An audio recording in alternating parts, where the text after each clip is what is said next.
Hey guys, welcome back to the channel. This is a story about what if Naruto trained by Fukasaku Konoha. Before I start, please support for more amazing content and do consider subscribing to my channel and share this video with your friends. This is written by Zabzab and link in description and support writer. Let's start the video. Jiraiya looked behind his shoulder at the blonde kid dragging his feet after him. The toad sage sighed and massaged his white brow. He had yet to see Naruto so down. The blonde 13 years old was normally a bouncing ball of sunshine to the point it was even annoying to most, but right now, he looked like life had been sucked out of him. Jiraiya could understand and actually sympathize. Experiencing treason was world-shaking, but when the traitor was someone you considered a friend, it was worse. When the aforementioned friend tried to murder you, the toad sage did not have the words anymore. And he wrote books as a hobby. He knew he had to discuss the matter with the kid, if only to clear the gunk from his system, and at best to rid him of the disillusions Jiraiya knew Naruto was nursing. The problem was to be tactful about it. The toad sage denied it at every turn, but he did write little more than pornography. There was nothing tactful about that. The two walked in silence down the dusty road. Jiraiya had no clear goal in mind yet, and there was no point choosing one until Naruto was back on his feet. Walking had, however, the added benefit of helping the toad sage to think. After several hours of rather uncomfortable silence, as far as Jiraiya was concerned at least, the man reached the only logical conclusion available to him. If he wasn't sage enough to talk with Naruto, he would ask someone wiser to help him. It was hurting his pride to admit to that, but after hours of agonizing reflection, Jiraiya found that he refused to do wrong by the kid. He could not any more than he already had. He refused to repeat the mistakes of his own teacher, may Kami have his soul. He refused to abandon the boy again. There was no time for cowardice and inadequacy, not when doing so meant the boy's death. Naruto had been dealt one of the shittiest hand in life Jiraiya had ever seen and had been getting the short end of the stick for too long. The boy deserved anything he could get, and as his teacher, it was Jiraiya's duty to ensure that if Naruto needed a sage would visit him. Jiraiya felt the satisfaction of reaching an important decision and allowed an easy smile to grace his lips.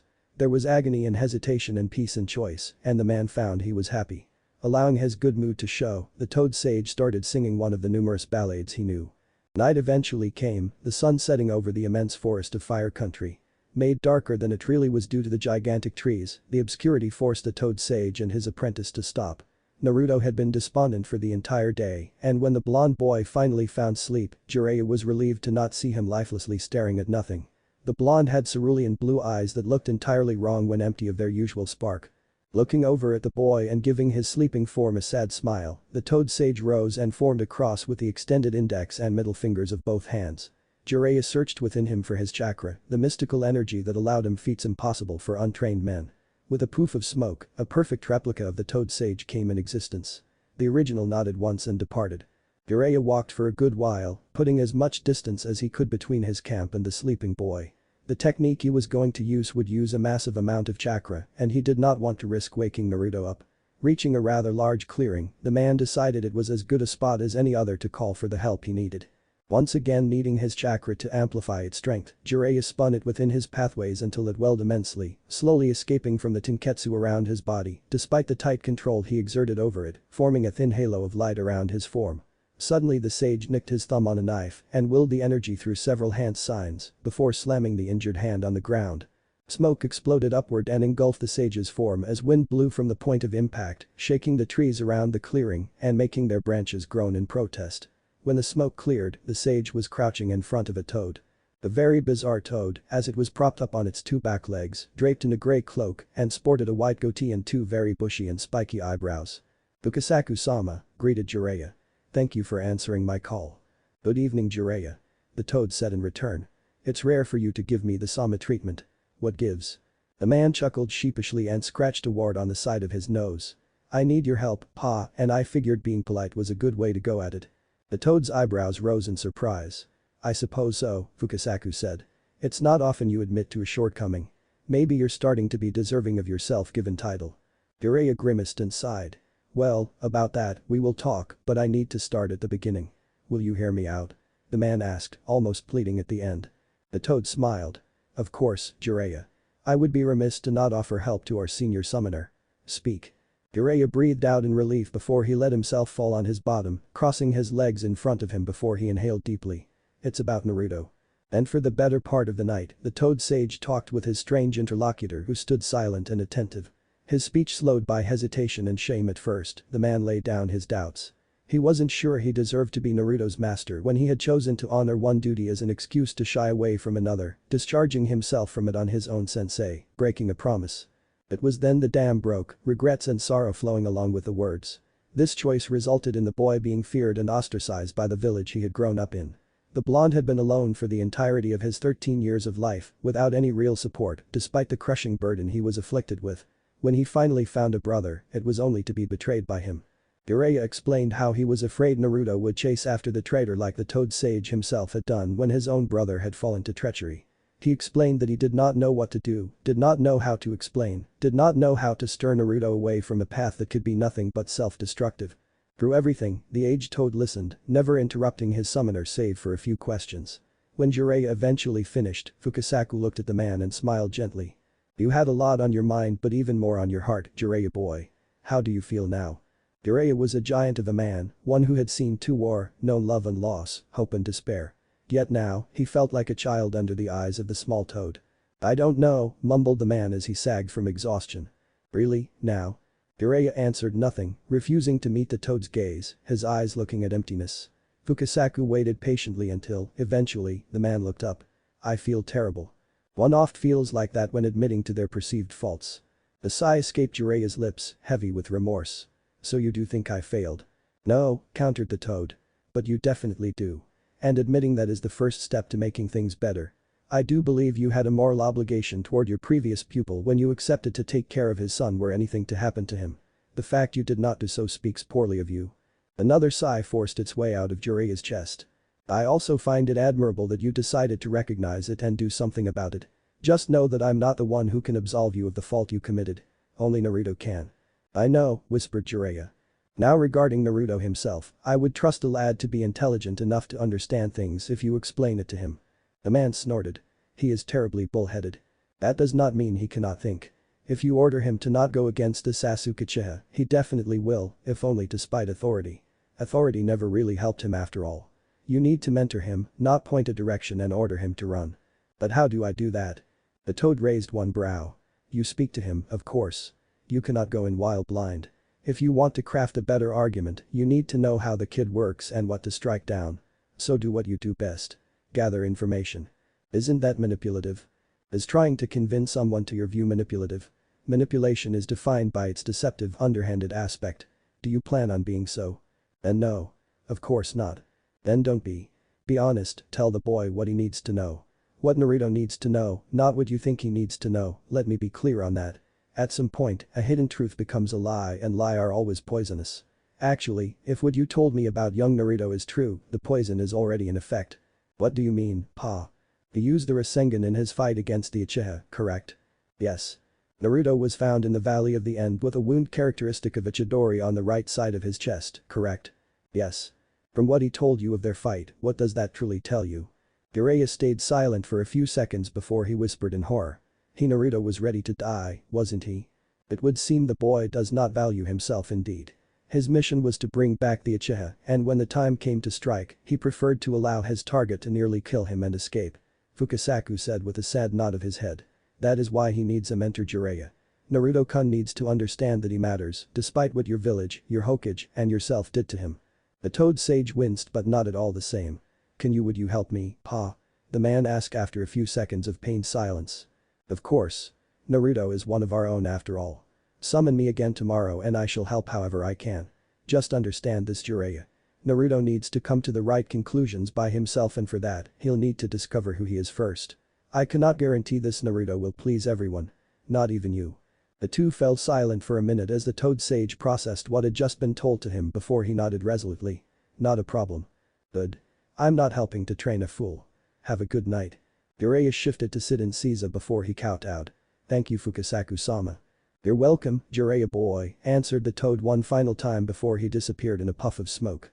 In the now silent clearing, the toad sage stayed in his kowtow for a full minute before he shifted and let himself fall on his back. Above him, countless stars were shining. The man chuckled. I might do good by that promise yet, Minato. I simply hope Kushina doesn't murder me a second time once I join you all up there. With a groan, Jiraiya stood and walked back to his camp, his replica dispelling in smoke once he reached the fire pit. He had work to do and much to think about if he wanted to do it right. When the sun finally rose high enough to pierce the canopy, Jiraiya was still thinking. An all-nighter wasn't a problem for him, he had lived through more than his share during his life, and he busied himself to make breakfast, allowing Naruto some respite. The toad sage fished in a small leather backpack, a pair of rolled parchments covered with mystic scribbles. One hand sign later and the man had a pan, a kettle, and a pot ready for use. But the flex of his chakra, Jiraiya materialized water in the kettle and pot, put both over the fire to boil, and returned to his pack where he found rice and some meat. Satisfied with his preparations, the man turned, looked up at the sun, thought for a moment and nodded. Should be okay by now.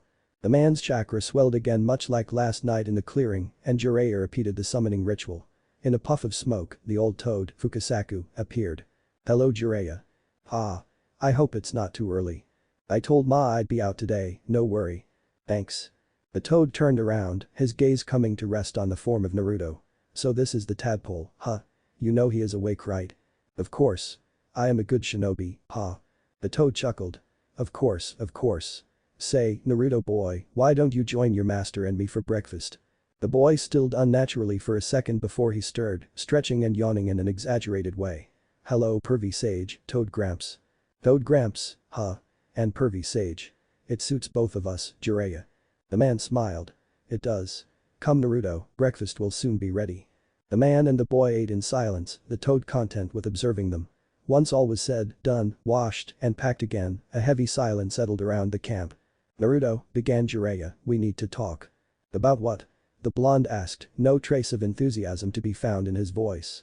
About you in general, my boy, interceded the elder toad. I'm Fukasaku, one of the elders of the toads of Mount Myaboku. Jiraiya asked me for my help in training you. The flash of something sparkled in the blue eyes of the boy before it went away, as fast as it had appeared. Naruto's head rose and he gazed at the man and the toad. What are you going to teach me? Why do you think you're on the road, Naruto? Fukasaku asked in response. Huh?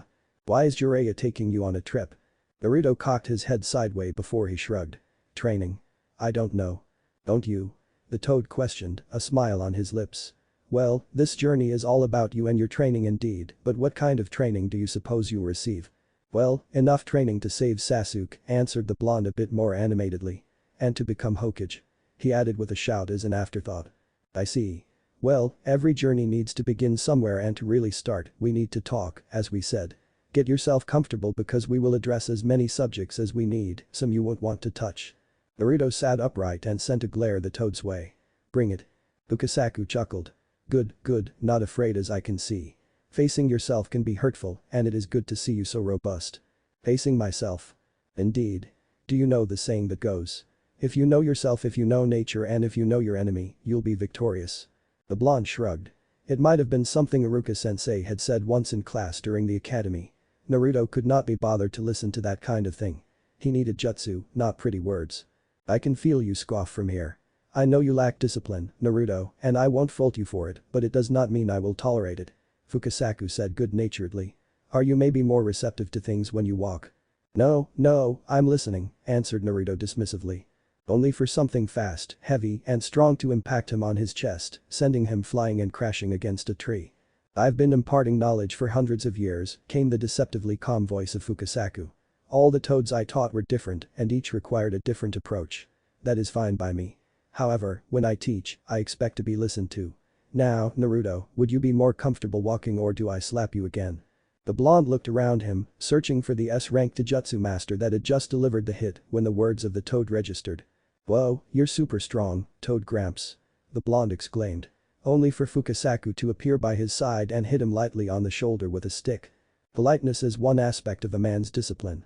I understand why it wasn't taught to you, my boy. I will not, however, tolerate it and so you'll need to learn it. I'm not Toad Gramps, I'm Fukasaku. Do I call you Fox Boy? Naruto grimaced at that before he pouted. It's true though, you're a toad and a Gramps. I may call you Fox Boy then. The blonde grimaced again. I'm sorry Fukasaku. Better. Now, about my question. Walking or seated? I don't know. Let's take a walk, shall we?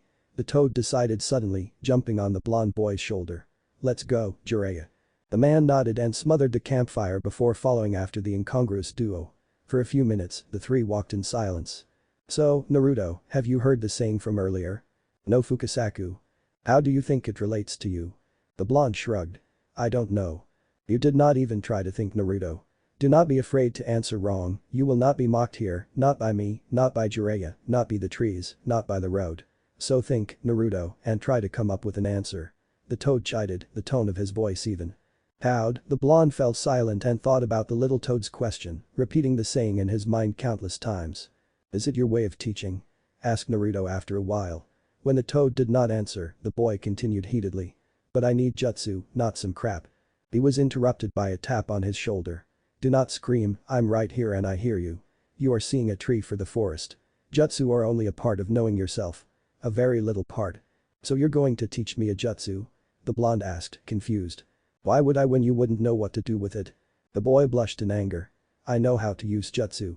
He was silenced by another tap on his shoulder, harder this time. The next time you scream, I'll send you back to Konoha with a punch.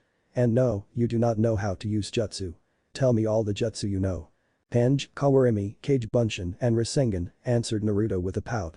Did you know that Kage Bunshins share their experiences with the original once they are dispelled? What? Precisely. Jiraiya informed me of your use of Kage Bunshin. The only reason you can is because of the large reserve of chakra given to you by the Kyuubi within you. You do not remotely use the jutsu to its fullest potential. You do not know how to use it. I didn't even know about it. No one told me. And your teachers up until now are mainly at fault for that, but did you try asking questions? Did you try experimenting on your own? No, because you lack discipline. Well, it's not like anyone would have answered my questions anyway, grumbled the blonde. So you gave up before even trying? I thought it was precisely not your style. Naruto sputtered and reddened. Understand this, my boy. You're not at fault for the neglect of your teachers and your caretakers. It does not change the fact that you have shortcomings as a result. You can blame it on them or face forward and work with Jiraiya and me to correct them. The blonde's face morphed into a pout and he put both his hands in his pockets, forming and relaxing his fists for a full minute. Eventually, the boy looked shyly at the toad on his shoulder. Can you please teach me, Fukasaku-sensei? The toad smiled. I can. You see, your journey with Jiraiya is a metaphor. Life is a journey through which every one of us goes through and we change in the process. If you listen to us, we can guide you through those changes. Naruto eyed the toad for a moment. But I don't want to change, the boy protested, strangely weirded out at the prospect. Really? Can you refuse to grow up, Naruto? What? No. I don't want to stay short. But can you stay a kid forever? Naruto hummed in contemplation. No, if I do I won't be Hokage. He answered eventually. Change itself isn't a bad or a good thing, it just is and it is inevitable. It's up to you to make the best of it. The boy nodded thoughtfully. I'm not sure I get it, but you'll teach me, right? Fukasaku smiled. Indeed. Cool. So what do we begin with? This knowing myself thing. Precisely, but before we go further, Naruto, I need you to know that knowing oneself is dangerous because it causes people to lie to themselves when the truth is too ugly for them. And that often causes more pain in turn. Naruto scrunched his face in thought. Is that what facing myself mean? You said something like that. Yes. Hence, I will not allow you to lie to yourself as long as you are under my watch. Is that understood? The boy fell silent, contemplating the toad's words as hard as he could. He absent-mindedly noted that walking did seem to help. Yes. He answered, having reached his decision. Let's begin then. Or rather, let's continue. As I've shown you, you knew little about Kage Bunshin. Now tell me, what do you know about the Rasengan? Naruto racked his brain, looking for an answer that could satisfy the toad before he realized he did not even know what the toad was after. The boy settled for describing the jutsu as Jiraiya had taught him. The toad simply nodded. Tell me, Naruto, is a Rasengan less powerful than a Chidori? The blonde winced and his left hand subconsciously clutched his right clavicle. Yes, Naruto answered. Only to receive a light tap on his shoulder. What? He asked dejectedly. It's true. Another tap interrupted him. Feeling the heat of anger rise and well with his chest, Naruto huffed through his tightened jaw. It's not my fault Sasuke's attack beat. Another tap stopped him in his tracks and the boy exploded. What do you want me to say? I couldn't. A strike to the stomach silenced the boy by folding him in two. I said I would not tolerate you screaming in my ears. I also said I would keep you from lying to yourself. Is a Rasengan less powerful than a Chidori? Fukasaku asked, his tone firm and unwavering, his voice barely above a whisper yet clear and powerful. Naruto clenched his hands into fists and scrunched his eyes close. After a minute, the boy forced a no through his clam jaw. Why did you fail to bring the Uchiha back? Fukasaku asked again. I couldn't kill him. Naruto cried, his eyes widening in despair. A tap on his shoulder interrupted him. I couldn't. The boy pleaded, first to the elder toad, then to his master, who had been silent until now. Jiraiya shook his head. Couldn't or wouldn't? The man asked the boy without heat nor reproach. Your mission was to bring him back, Naruto, dead or alive. You could have stopped him, but you chose not to if it meant killing him. Your Hokage gave you an order, not a choice. By disobeying it, you walked a first step toward becoming a missing nin. After all, they are nothing more than ninjas who betrayed their orders. Naruto was too flabbergasted to answer anything to that.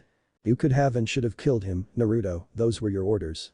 You chose not to, giving Orochimaru a dangerous body to possess, potentially giving to a madman the ability to become even more dangerous. Not the Konohagakure but to the entire world. But I couldn't kill my teammate. Naruto cried desperately, tears streaming down his face. Jiraiya sighed and Fukasaku neared the blonde boy, resting one palmed hand on his knee. I know how much it hurts Naruto to have a teammate turning rogue. But that's exactly the point. By turning rogue, he ceased to be your teammate. He endangered the lives of many ninjas of Konoha, yours included. His life is not more important than the 5 who nearly died going after him. His life is not more important than yours, Naruto. But he is my friend. The blonde protested heatedly, swallowing his tears. He is my friend, I have to save him. Jiraiya looked at the boy then at the toad with a plea in his eyes. That was what he did not know how to solve. That was what he did not know how to talk about. Tell me, Naruto, said Fukasaku. Why was Sasuke your friend? The blonde fell silent, apparently collecting himself. Because he knows the pain. He is alone and he knows what it means. The boy answered in a whisper and with a sniffle. But has he ever acted as a friend? Has he ever been supportive? Has he ever helped you? Sharing one's pain makes it easier to sympathize with them, but it does not make them a friend. So, Naruto, was the Uchiha your friend? He acknowledged me. Did he? Or was he simply jealous? Did he respect you or was he trying to put you down? Did he even hesitate like you did when he hurt you? Tell me, was he your friend, Naruto? I am his. But was he yours? Yes, answered Naruto lifelessly. Nothing answered him but silence. He waited for the tap on his shoulder, but it did not come. He waited, and the lie became uglier and uglier under the light of truth. No, he corrected eventually in a whisper. No, he repeated, sadly and bitterly this time. He wasn't a friend. I don't have friends anyway. He continued, his throat so tight it was hurting. Who'd be friend with a dead last? Jiraiya squeezed the boy's shoulder. Do not sell yourself short, Naruto. Shikamaru Nara, Akamichi Choji, Konohamaru Sarutobi are all people who respect you. Even this Neji kid and Rock Lee, the Taijutsu nutcase, respect you. That's a proper foundation for friendship. The man offered reassuringly. Naruto just buried his face in the larger man's red haori and cried his heart out. Jiraiya felt guilt well inside him, as well as anger. If Naruto had been properly raised, if he had known what friendship was like, if he, Jiraiya, had been there, if his sensei had done his job as the Hokage. It felt petty to assign blame, but the man could not help it. He could not admit all of it was his own fault. He was not even sure it was in the first place. I think we have worked on the self enough for today, said Fukasaku gently, hoping on Jiraiya's shoulder and looking at the man knowingly. I'm running out of smartest why things to write here. Jiraiya eyed Naruto as he ate his breakfast. The kid looked exhausted. His blue eyes were shadowed by the deep mark characteristic of lack of sleep and his face was marred by a somber look. The toad sage had obviously heard his apprentice toss and turn for the entire night, apparently incapable of finding his place of rest. He had a rough idea of what was going on in the boy's mind and he knew it was not pleasant. Jiraiya ruminated on Fukasaku's words as he chewed on whatever he had put together this morning. Facing oneself was indeed not easy and painful. It had to be doubly so for Naruto. The disheveled blonde combed a hair through his hair and with a sigh of mixed disgust and annoyance, dropped his food on the ground before getting up and searching through his backpack. With a grunt, the boy fished a cup of instant ramen from the depths of the haversack. Jiraiya could not help but cock one of his eyebrow at the sight. He kept to himself as Naruto left to fetch some water and observed silently when the boy put the kettle over the fire, waiting for its whistle. A few minutes later, Naruto poured the boiling water in his cup and played the waiting game again, his face scrunched in apparent displeasure. The toad sage chuckled. He looked so much like his mother right now, it was not even funny. Jiraiya did not know why he was even laughing. A pang of hurt from a wound that had never healed made him shudder and the man had to blink. The thought led him to more unpleasant considerations. He had pulled a second all-nighter himself, agonizing yet again about what he was going to tell the boy. Naruto was a young boy becoming an adult. A ninja, what was more, Jiraiya could not keep coddling him. Not that the boy had ever been coddled, the toad sage muttered to himself. His sensei had kept the boy's burden a secret from Naruto until a traitor had taken advantage of it, nearly killing his godson in the act. That was not coddling, that was not protecting.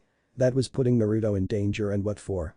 The guilt that weighed on his heart in an effort to crush it was Jiraiya's answer. Why had his sensei not revealed the secret earlier, taken the bull by its horns, when the little he had done had so obviously failed? Jiraiya had contemplated the question for the entire night, and his conclusions had been highly unpleasant. He refused to believe his sensei could be so hypocritical, but after all, the village comes first had been the code the man had lived by. If the price to pay was one little boy, Jiraiya huffed and shook his head. It was pointless to contemplate the deeds of dead men. The important was the now, the important was the people who were still alive. A slurping sound broke the toad sage from his musing, and he gazed as his godson inhaled noodles with a look of pure concentration on his face, all traces of his previously dark disposition completely gone and replaced by simple contentment. Jiraiya decided to take advantage of the boy's apparently better disposition. "What do you want to do today, Naruto?" "Huh?" The boy sent the toad sage a confused look. "For training. What do you want to train in?" Naruto slowly slurped the noodles that were hanging from his lips and chewed slowly before swallowed it down. "Don't you tell me what to do, pervy sage?" Jiraiya shook his head. "No. Do you know why?" The boy reflexively shrugged his shoulders to show his ignorance. The toad sage frowned minutely. "Naruto." "Yeah, what is it?" The blonde boy answered in between two mouthfuls of ramen. "Why do you do that?" Jiraiya asked, keeping his voice neutral and doing his best to radiate patience. Taking a solid stick, he stirred the ashes and awoke the fire. "What?" "I ask you a question, yet rather than to try and answer it, you immediately say that you don't know. Why?" The toad sage clarified, his voice still carefully blank, looking at the blonde boy intently from the corner of his eyes. Naruto's face visibly darkened again and he stopped his meal. Jiraiya was strangely grateful. The sound of noodles being slurped up was grating. "'Cause I don't know the answer, obviously." The boy muttered aloud with a sulky expression. "You do not attempt to look for it," corrected Jiraiya with all the gentleness he could summon, looking from the fire to the boy. "I would like to know why." "I'm the dead last, remember? I'm too stupid to come up with answers, that's Sakura's job." The toad sage frowned and reclined on his seat an upturned tree stump. "I was the dead last too, you know." Surprise widened Naruto's blue eyes, and his mouth arched in a disbelieving "oh," his sour mood momentarily forgotten. Jiraiya chuckled. "Yep, dead last. The class clown. I'm an orphan like you, so anything was good to get noticed." Naruto kept silent, drinking the words of his teacher like they were the sweetest things he had ever drank. A small comforting warmth blossomed in his chest. His teacher knew. "It was war though, so I was let out of the academy early with Tsunade and Orochimaru." Jiraiya continued, a wistful expression painted on his face. "And here is in Sarutobi became our leader." The blonde boy simply stayed silent, but the toad sage could see that Naruto was hanging at his every word. "Our sensei was also the Hokage though, so we had to rely on ourselves a lot. Orochimaru, he is a genius, you know. Everything came easily to him. Tsunade isn't a half-wit either, and she had her family to support her. Me on the other hand, I had no one, and I had spent too much time clowning around to have the necessary discipline and method to become a good ninja." Silence fell on the clearing as Jiraiya saw the ghosts of a distant past dance in front of his eyes, reflected in the indifferent joy of the crackling fire. Naruto swallowed thickly, waiting for the rest. "I was like you. I didn't even try to find the answer to the questions I was asked. Because if I didn't, then someone would come take care of me and explain to me. They would pay attention to me. With sensei, however, it was impossible. Between his duty as the Hokage and his two other students, he couldn't give me his full time." A piece of wood cracked and splintered in its middle. "I was resentful at first. Orochimaru didn't need sensei, he was a genius anyway, and Tsunade had the support of her family. Sensei should have been here for me. It was only fair. That's what I thought at least." "What then?" Naruto prodded, curiosity winning over modesty. "It took 2 years. We were 8 and the war dwindled in its intensity even if it did not stop, and sensei took me for a month. He gave me the 2 most important lessons of my life." Jiraiya explained with a melancholic smile. Naruto waited, vibrating with excitement at the thought of being imparted with the wisdom of a cage. He was disappointed, however, when Jiraiya simply looked at him and pinned him with a stare. "So, Naruto, why do you do it?" the toad sage asked, repeating his original question. The blonde boy sputtered and recoiled before he averted his eyes, his face marred with a scowl. "I told you, I'm stupid anyways." Jiraiya sighed. "I know it is painful for you, Naruto, but it's not a weakness to admit to your feelings. It is also part of your training, remember?" The scowls deepened and the blonde gritted his teeth, his hands clenching nervously into fists. "You can take your time to think about it. Just know that I won't teach you anything until you answer. As a man, you'll need to answer the questions on your own." Jiraiya rose from his seated position on the ground and dusted himself before he fished for a little notebook and pencil in his own haversack. Flipping through the pages, he mumbled some incomprehensible things and giggled when he found what he was looking for. "I'll be by the river writing if you want to talk," he offered, only for Naruto to twist and turn his back on him. Deciding it wise to allow the boy time and space for reflection and maybe vent what he was feeling, the man walked away from the clearing. Naruto waited for a full minute after Jiraiya was gone and until he could not sense the man before he jumped on his feet and crossed his fingers. Smoke erupted from nowhere and a dozen replicas of the blonde appeared when it dissipated. "What does he know, huh? What does he know?" the original boy exclaimed suddenly. "He isn't like me." He screamed himself hoarse before turning a glare to one of his clones. With a scream of rage, he lunged at himself and punched hard. The replica exploded in smoke at the hit and the others bellowed a war cry before piling up on Naruto in a brutal melee. Hidden in a tree, Jiraiya and Fukasaku were looking at the violent brawl with a critical eye. "If I wasn't against doing barstool psychology, I would say this is an accurate metaphor of what the boy is going through," Jiraiya said without a hint of humor in his voice. The elderly toad chuckled nonetheless. "Really, now? And what is he going through?" "He is fighting himself." Fukasaku cocked one bushy white eyebrow. "Is he?" Jiraiya tore his gaze from the sight of his apprentice pitted against himself and eyed the toad. "You're saying he isn't?" he asked incredulously, gesturing toward the scene. "I'm saying I don't do barstool psychology." The toad deadpanned. That got a chuckle from the toad sage. "You got me here." There is no doubt Naruto boy is conflicted, but that is expected. However, do not confuse your experiences with his. You certainly did not live his life. Jiraiya nodded. "Will you be here tomorrow?" "Of course. Now if you'll excuse me, Bunta asked me to help him with young Kishi. It seems younglings take reluctantly to philosophy." The toad explained with a mirthful little grin. Jiraiya groaned as the toad disappeared in a burst of smoke, returning to the sacred lands of Mount Myaboku. The toad sage darted from his roost in the tree and walked toward the river, already sketching lewd things in his little notebook. When the following day came, Jiraiya saw Naruto was even more exhausted than the day before. The dark marks over his eyes were deep and the boy was only up because his body had reflexively started awake. He was visibly nodding off. The toad sage chewed on his breakfast before he summoned Fukasaku once again. The toad had a spring in his step when he sauntered toward the camp. The philosophy lesson was successful. Jiraiya asked with a small grin and a cocked eyebrow. "Very.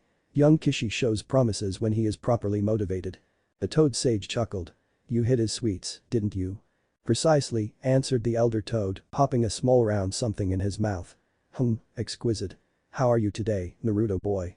the toad asked, having reached the campfire in front of which Naruto was fighting to stay awake. The blonde mumbled something that ended with Fukasaku-sensei and blinked fast to stay awake. The toad hummed. "Why don't you go back to sleep, my boy? We won't achieve anything with you like that."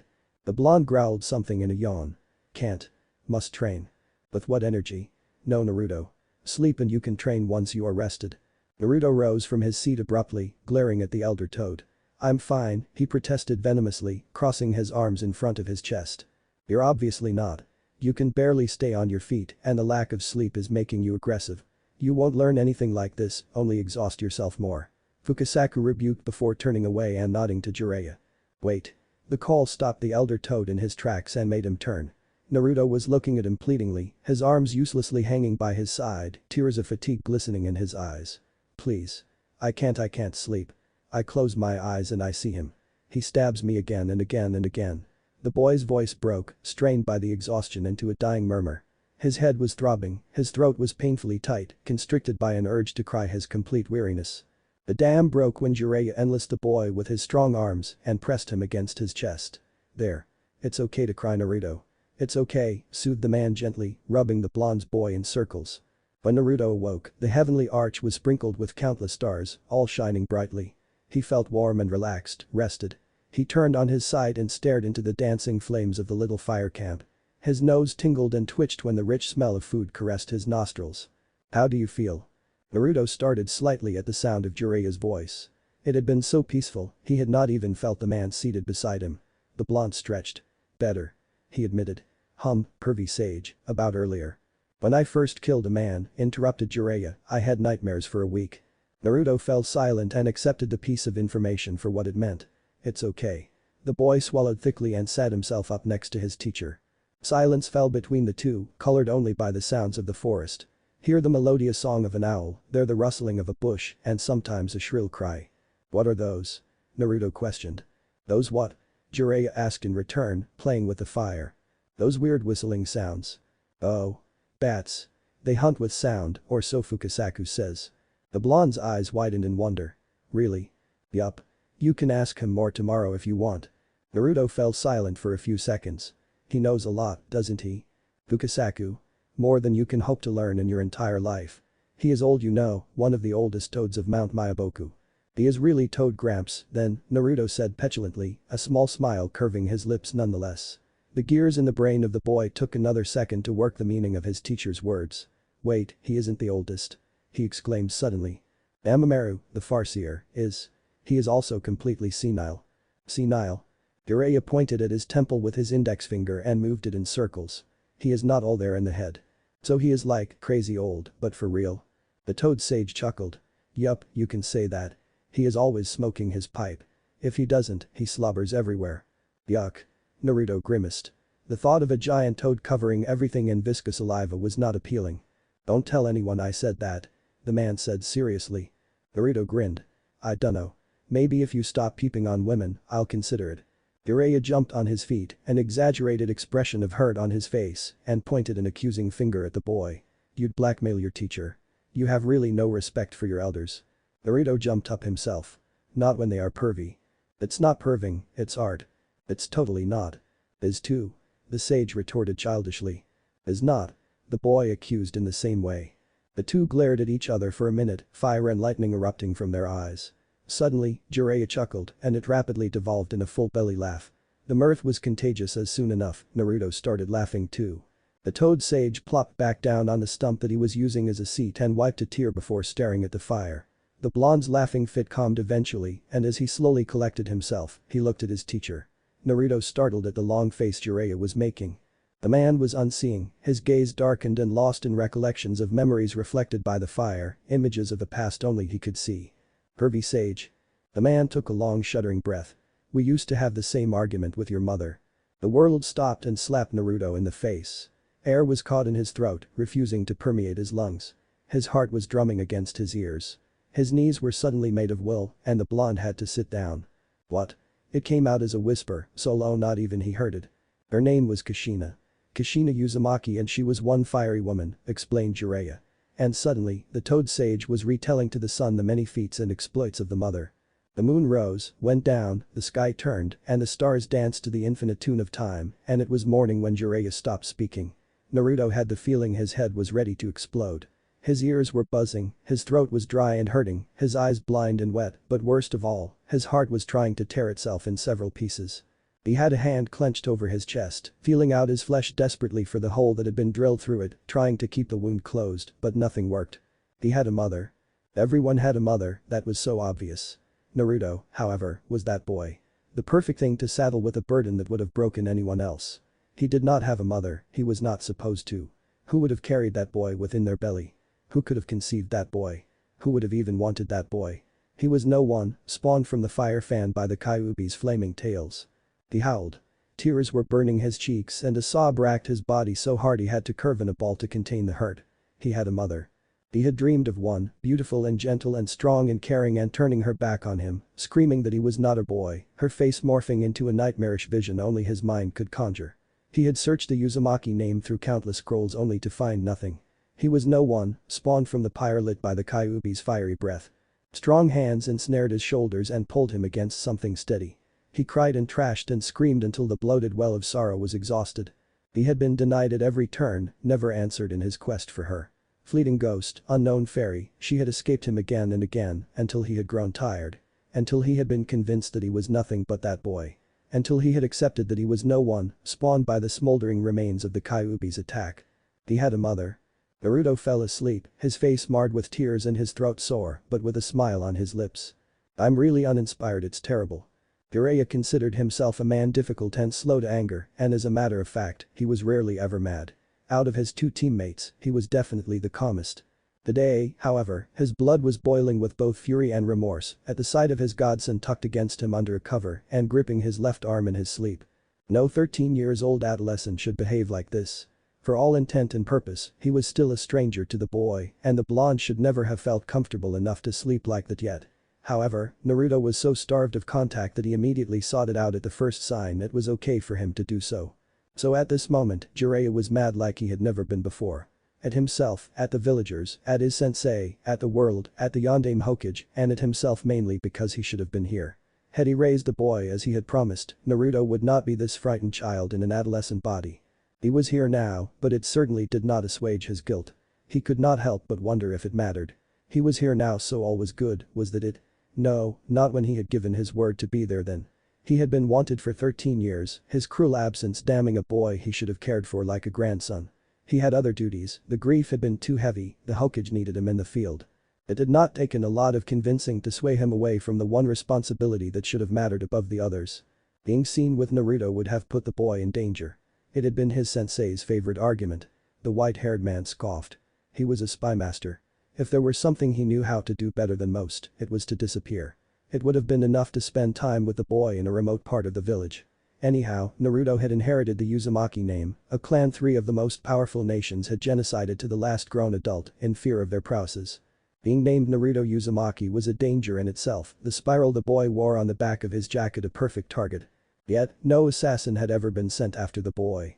The other hidden villages had lost a war, but not their dignity as shinobi.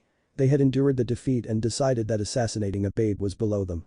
Jiraiya was supposed to be a warrior, a shinobi too. Losing someone was not an excuse to flee, more so when there was someone left. The truth was that he had not lived up to his title. The boy and he could have been a family together, and because he missed that, Jiraiya was seeing firsthand that all was not good.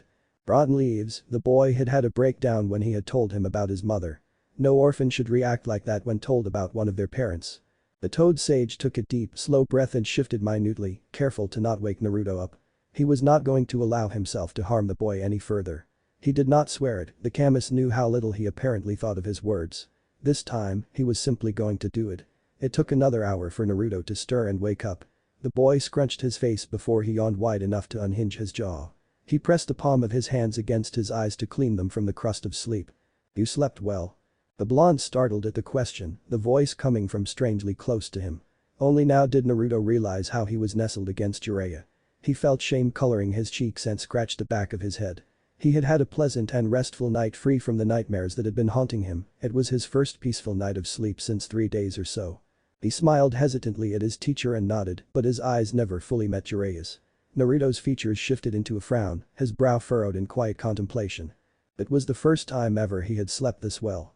Sasuke was not the first who had encroached and darkened his dreams. Nighttime was the moment his fears surged, free of the control he kept on them during the day. "Yeah," answered the boy eventually. The two busied themselves with breakfast. This time, Naruto ate his food with much more enthusiasm than the day before, even if still in a subdued manner that was not befitting him. Once they were done, Jiraiya took a deep breath and decided to prod his student once again. "So, Naruto, what do you want to train in today?" The boy shrugged. The toad sage was more and more certain that it was a reflex before he looked down at his feet. Jiraiya felt a headache build behind his eyes, and he massaged his temples. What had happened to the boy for him to be so incapable of formulating his own answers? It was like the blonde was afraid of using his brain to think. "Naruto?" the tall man asked as gently as he knew how to. The blonde looked up at him, and while his face was closed off and defiant much like the day before, his eyes held a pleading light. The toad sage knew this look, it was one of fragility and uncertainty. Jiraiya narrowed his eyes. There was something he was missing, something incredibly important, something that weighed on his godson like a chain. He exhaled slowly. "I do not want to force you, Naruto," said the toad sage, radiating patience, "but whatever you do not want to tell me is stifling you right now. Speaking can help, you know." Naruto swallowed thickly and nodded, his face pale and void of his usual sunny disposition. A disposition that was becoming less and less common. Jiraiya looked at the boy intently. "Should I tell you about your mom a bit more?" The boy immediately smiled at the mention of more knowledge concerning his mother and nodded happily, the downcast look at distant memory. Jiraiya narrowed his eyes further for a second. Weird. The toad sage took a deep breath and racked his brain for what tidbits he could tell the boy for now. He had to be careful not to mention Naruto's father. The blonde was too fragile to take the news right now. Jiraiya realized he did not like hiding the truth like that, but another shocking truth so quickly would scatter him like ashes in the wind. "She was hot-tempered," began the sage with a smile. "You got that from her, I swear. Stubborn to a fault, brash, always ready for a fight." Naruto beamed. Those weren't exactly qualities a ninja required, and usually, they were thrown at his face like insults, but he could not be prouder right now. He was like his mother and that was all that mattered. Kushina was also most caring to those precious to her. I see that side of her in you, too. Not that your father did not contribute to that. The smile on Naruto's face widened. It slowly dwindled and morphed into an anxious frown. The boy fidgeted for a second before asking the question that was occupying his mind. Did she want me? He whispered fearfully. Jiraiya offered him a feeble crooked smile and looked at him with shining eyes. She was so excited. He breathed out in a shuddering voice. From the moment she learned she was with you, it was like her birthday was happening every day. Naruto had to blink desperately, doing his best to keep the tears at bay as they fought to escape. He did not want to cry, it was a happy thing to be so desired by his mother, it was the balm to one of his most painful wound. He forced a smile on his lips but sobbed in relief instead. She had your crib ready the next day, said Jiraiya in a broken voice. It was orange, for Leaf's sake. An ugly-ass orange crib. The man tried to laugh, but his throat was tight and hurting, and it came out hoarse and sawed. Don't diss the orange, answered Naruto defiantly with a sniff, his own voice barely coming out. I'm not, responded the sage in a murmur with tears rolling down his face. I'm not. Once the two calmed down, Jiraiya kept telling the boy as much as he could remember. When the morning came to an end, Naruto had a rather clear picture of his mother in his head. She was a beautiful woman with red hair that floated around when she was angry, her sweet violent eyes turning to amethyst if there was an enemy to be slain. She had been incredibly powerful as well, and her legacy was that of a fierce warrior with many talents. It was past midday when Jiraiya rose from his seat and motioned Naruto to imitate him. We're going to go hunting. The sage informed. Hunting? We have food though. Naruto remarked, a bit puzzled but relieved his teacher was taking charge nonetheless. Yes, but hunting allows for multiple learning opportunities, explained Jiraiya. Also, fresh meat is better than dried jerky. The man added after a second's thought. Without further ado, the young boy and the man exited the clearing of the camp to enter the foliage of the Fire Country forest. It took Naruto a few minutes to notice, but he soon noticed Jiraiya was somehow moving without making a sound. The blonde would cause leaves to rustle with each step, or break a twig, or displace a bush, but his teacher was not disturbing the ambient song of the woods in the slightest. They progressed swiftly, Jiraiya bending every once in a while to touch the earth, take a whiff of the air, or mumble something. At some point, Naruto simply could not fight his curiosity anymore. How are you doing that, pervy sage? He whispered loudly. Jiraiya winced and stopped. One could count on Kushina's son to be deafening even when murmuring. The sage turned, mildly annoyed at the surname still and cocked an eyebrow. How do I do what? He asked, leashing his powerful voice to a small stream. Naruto flailed. Like, you're totally silent. Jiraiya hummed pensively. He really had to test what were the problem's boundaries. What do you think? He asked. Naruto immediately clammed up and looked away. I don't know, the blonde shrugged. The sage sighed minutely, too low to be heard. The boy refused to hazard even a simple guess. He asked with enthusiasm, could answer a yes or no question, followed with attention, but for some reason, using his brain to formulate an answer to something that required him to think was impossible. The boy was afraid of doing so. What in the rotten leaves was happening to his godson? Shaking his head, Jiraiya decided to let it go once again. He would need to discuss it with Fukasaku. A good ninja was one that followed order, but an excellent shinobi was one who could think on their own 2 feet. Naruto could not stay this way. To survive the people coming for him, the blonde had to scale the hurdle of becoming an S-rank menace. Jiraiya could not teach the boy much as long as he was stuck in this state. The sage suddenly pointed at the ground and crouched. See that here? The man asked in a low tone. Those are the prints of a deer. Naruto breathed out in relief and crouched next to his sensei. Really? He answered in his own brand of whispering. Jiraiya smiled sideways. Yup, but we ain't going to go anywhere near it if you don't tone it down a little. The blonde blushed and scratched the back of his head. Sorry, he muttered. No problem, but remember. A good shinobi is a silent shinobi. The afternoon was spent trailing in the forest, Jiraiya teaching his lone student the ropes of tracking, the way to identify different animals, the name of various trees, the properties of a multitude of mushrooms, flowers, and berries. Naruto simply marveled at the well of knowledge his teacher appeared to possess and decided to do his best to gratefully absorb as much of it as he could. He doubted his memory would retain the majority of what he was being told, but he could admit it was surprisingly interesting. It was no flashy jutsu or awesome special move, but even he was not dumb enough to deny that knowing what plant was poisonous, what flower could heal, and what root could be eaten was useful. It was all a matter of if he would ever be capable enough to apply this knowledge. Several hours later, they stopped their excursion. The deer escaped them, but the toad sage successfully caught 2 rabbits. Making their return to camp, the man explained why and how it was necessary to empty the animals of their blood and bowels, how to skin them, what to use to cook the meat and how to preserve it. The teacher and pupil were back around their campfire, and Jiraiya decided now was as good a time as ever to go from theory to application. After all, it was by doing one perfected a craft. He was convinced of it, and it seemed to be especially true for Naruto anyways. Under the focused gaze of his student, the toad sage killed the rabbit by twisting its neck and prepared the animal. After a few stretched seconds of hesitation, the boy imitated the motions as best as he could, not completely tearing the hide apart. Pretending to be a hunter selling raw hides and meat is a useful cover for a shinobi, said Jiraiya suddenly. If you ever have to travel without being spotted, you'll need an alibi, a role to play. The hunter is a useful one. It allows you to disappear in the wood without people asking questions about it, and it comes with a lot of useful knowledge. Naruto grunted absent-mindedly, observing the blood of the rabbit on his hands. It was already lukewarm, smelled of iron, and felt gross on his skin. He had already seen blood, of course, he had been winded numerous times. However, it was the first time he had ended a life of any kind. He kept wondering if it would feel even remotely the same to kill another man. A hand on his shoulder interrupted his musing, and he looked up at the worried face of his teacher. "Everything alright, Naruto?" The boy nodded and offered a lopsided smile to the white-haired man who frowned. "You know you can." "It's the first time I kill," blurted out the blonde. Jiraiya internally winced. "Why didn't you tell me anything?" he asked in a neutral tone. The blonde caught himself before he could scratch the back of his head and mumbled something under his breath. The toad sage waited patiently for the boy to repeat himself. I wanted to know if I could do it," Naruto said eventually. Jiraiya nodded. "How do you feel?" The blonde shook his head. I dunno, gross." "Is it the same?" the boy asked. As Jiraiya did not answer, Naruto clarified his thought in a small voice. "Killing another man, I mean." The sage took a deep breath and slowly exhaled the air trapped in his lungs. He hummed for a minute, evidently considering his answer with great care. "It will depend on you," said the white-haired man eventually. "Some do not see a difference, others insist there is one. Killing is killing, it is the most final action you can take toward another living being. It must never become something casual." A minute of silence settled between the two. "I don't like it," said Naruto. The toad sage gave the boy's shoulder a squeeze. "As a man, it is rather a good thing. However, remember that a good shinobi is a ruthless shinobi. You'll have to kill those your duty points you to." Naruto shuddered and darkened. "I don't like that." He could still remember this terrifying moment where he had thought Sasuke killed by Haku. This second of pure, unadulterated horror of seeing his comrade lying lifeless at his feet, then the sensation something had been ripped out of him.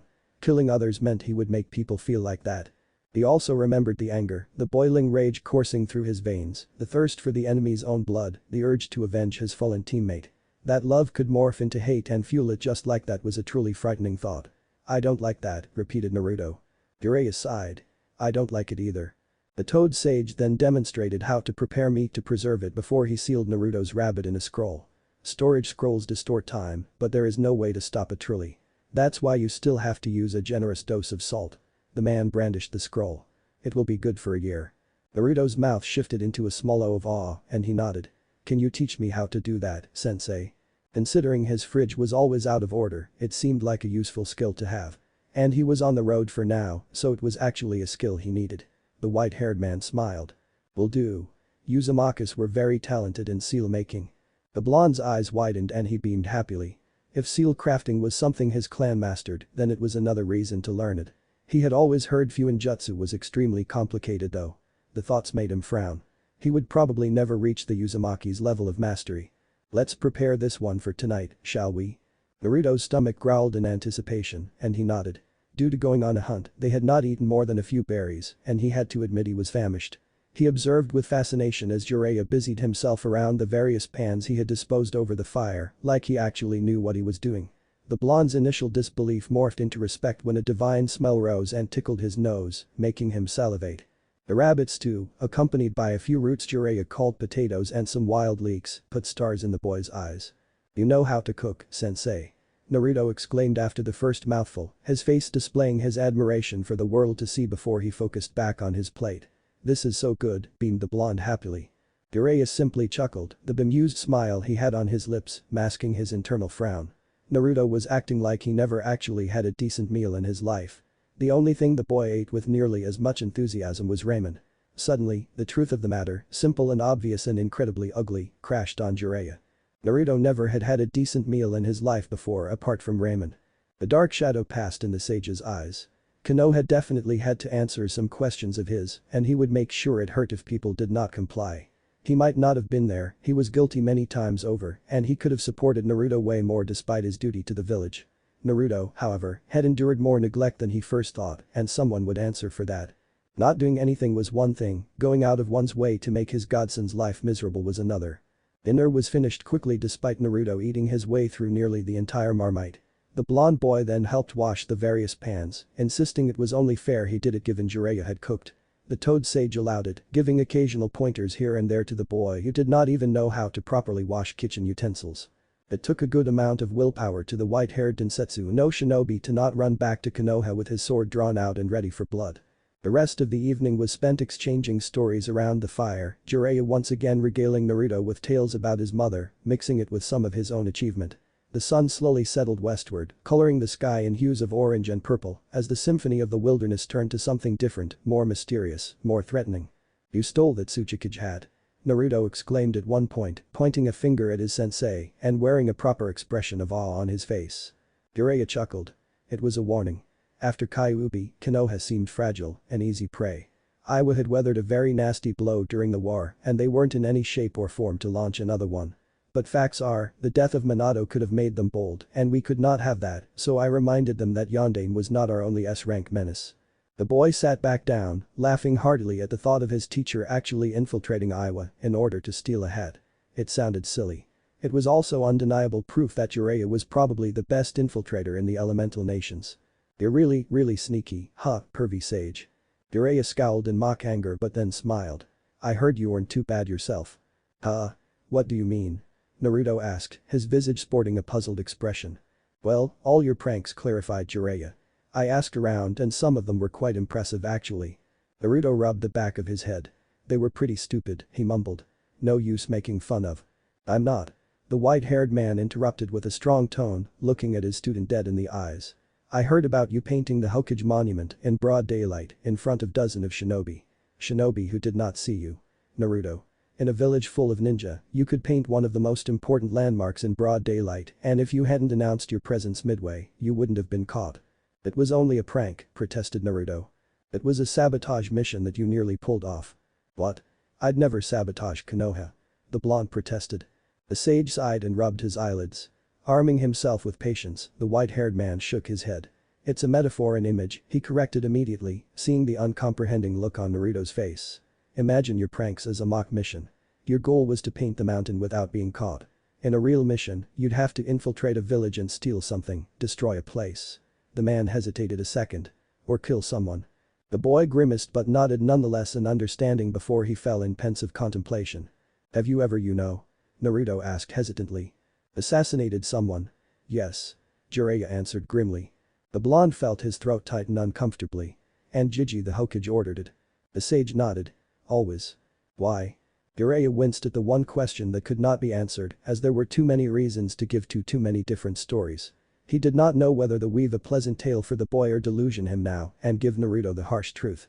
The man took a deep breath and steeled his resolve. He was not coddling the boy. "Various reasons. Once, I had to kill a man who was instigating a rebellion against the fire daimyo. If the man had been allowed to live, he would have pushed thousands to arms and plunged the northern border in chaos." Naruto nodded, but a grimace was marring his features. He could understand the disposing of one man to avoid a war, but was death the only solution? Such methods were reminding him of Gato's. The detestable little man had killed Kaiser precisely to prevent an insurrection and strengthen his power over Wave. Couldn't the fire daimyo have discussed with the man? After all, if he was ready to rebel, it meant he had grievances, right? He asked Jiraiya just that and the man sent him a smile that was hollow of any mirth and joy. The man and his little group were in contact with Iwa, so it was a risk the Sandaime was not ready to take. But mainly, he was sentenced to death because what he was committing was treason and it was cheaper that way. Naruto deflated and wondered. Would he ever have the heart to do this kind of thing if his Oba-san his Hokage, he corrected immediately ordered him to. He had already failed once, after all, who said he would not waver again? He had shown his inadequacy. The toad sage sighed and once again was gripped by hesitation as he saw the look on his godson's face. The boy was fragile right now, atrociously so. He shook his head. The whole truth would come later. "Maybe you should rest, Naruto."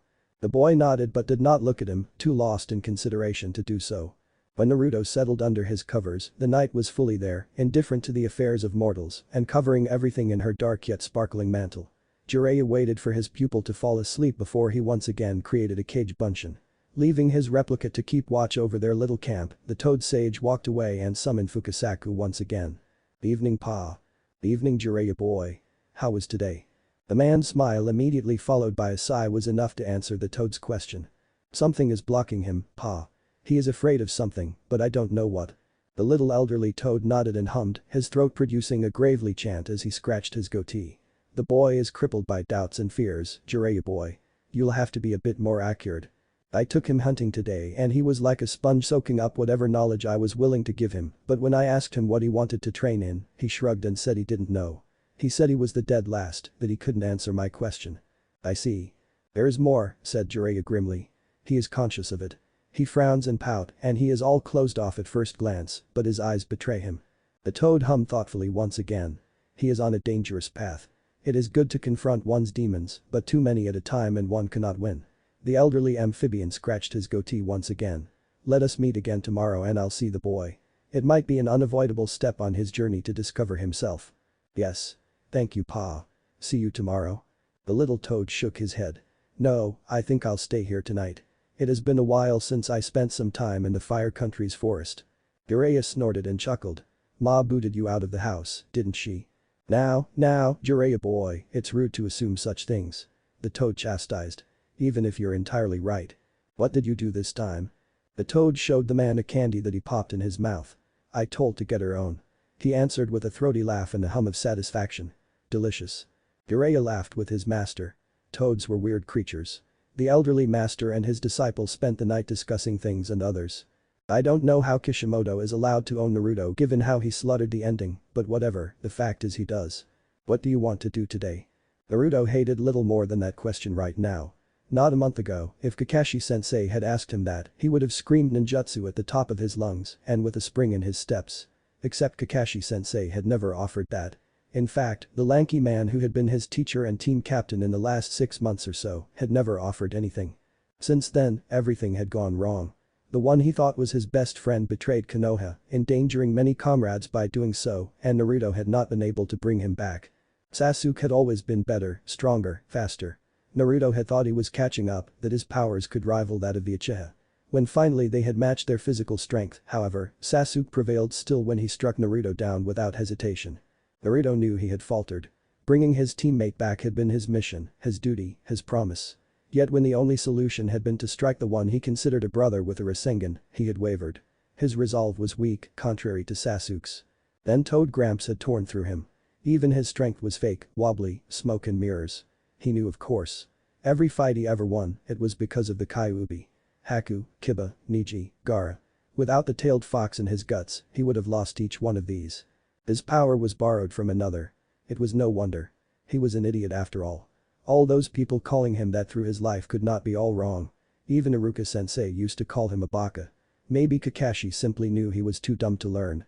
Hence, he could not understand why Jiraiya and Fukasaku kept insisting he told them what he wanted to do. They knew better, so why couldn't they show him? Why did they force him to contemplate his inadequacy when they could have pointed out what to do to him? Maybe it was because they were worried that he wouldn't listen to them. He did not pay attention to Fukasaku at first, and the Toad had to punch him into oblivion. He had never paid attention to any of his teachers actually, even in the academy. At the time, he thought it was fair because they weren't paying him any mind either. Yet rather than learn, he had preferred to grab their attention with pranks and tomfoolery.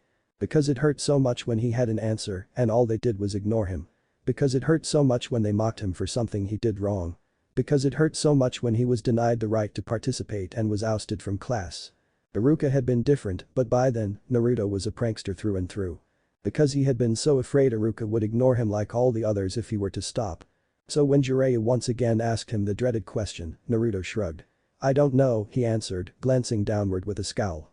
He did not miss the Toad Sage sending a helpless look at Fukasaku. The elderly Toad had shared breakfast with them, eating a lot of candied treats the boy recognized. He had given those to Gamakichi. "Walk with me, Naruto." Hearing in the Toad's voice that it was not a suggestion, Naruto rose to his feet and braced for when the talking batrachian jumped on his shoulder. "Let us explore the woods, shall we?" Naruto nodded and walked straight ahead in the forest, leaving Jiraiya behind as his teacher was cleaning. The strange pair meandered under the massive trees of Fire Country in silence for a while before Fukasaku broke it. "See this butterfly? It is called a monarch. It uses its bright colors to seduce potential partners." Naruto looked at the red, orange, and black insect fluttering around. "Partners?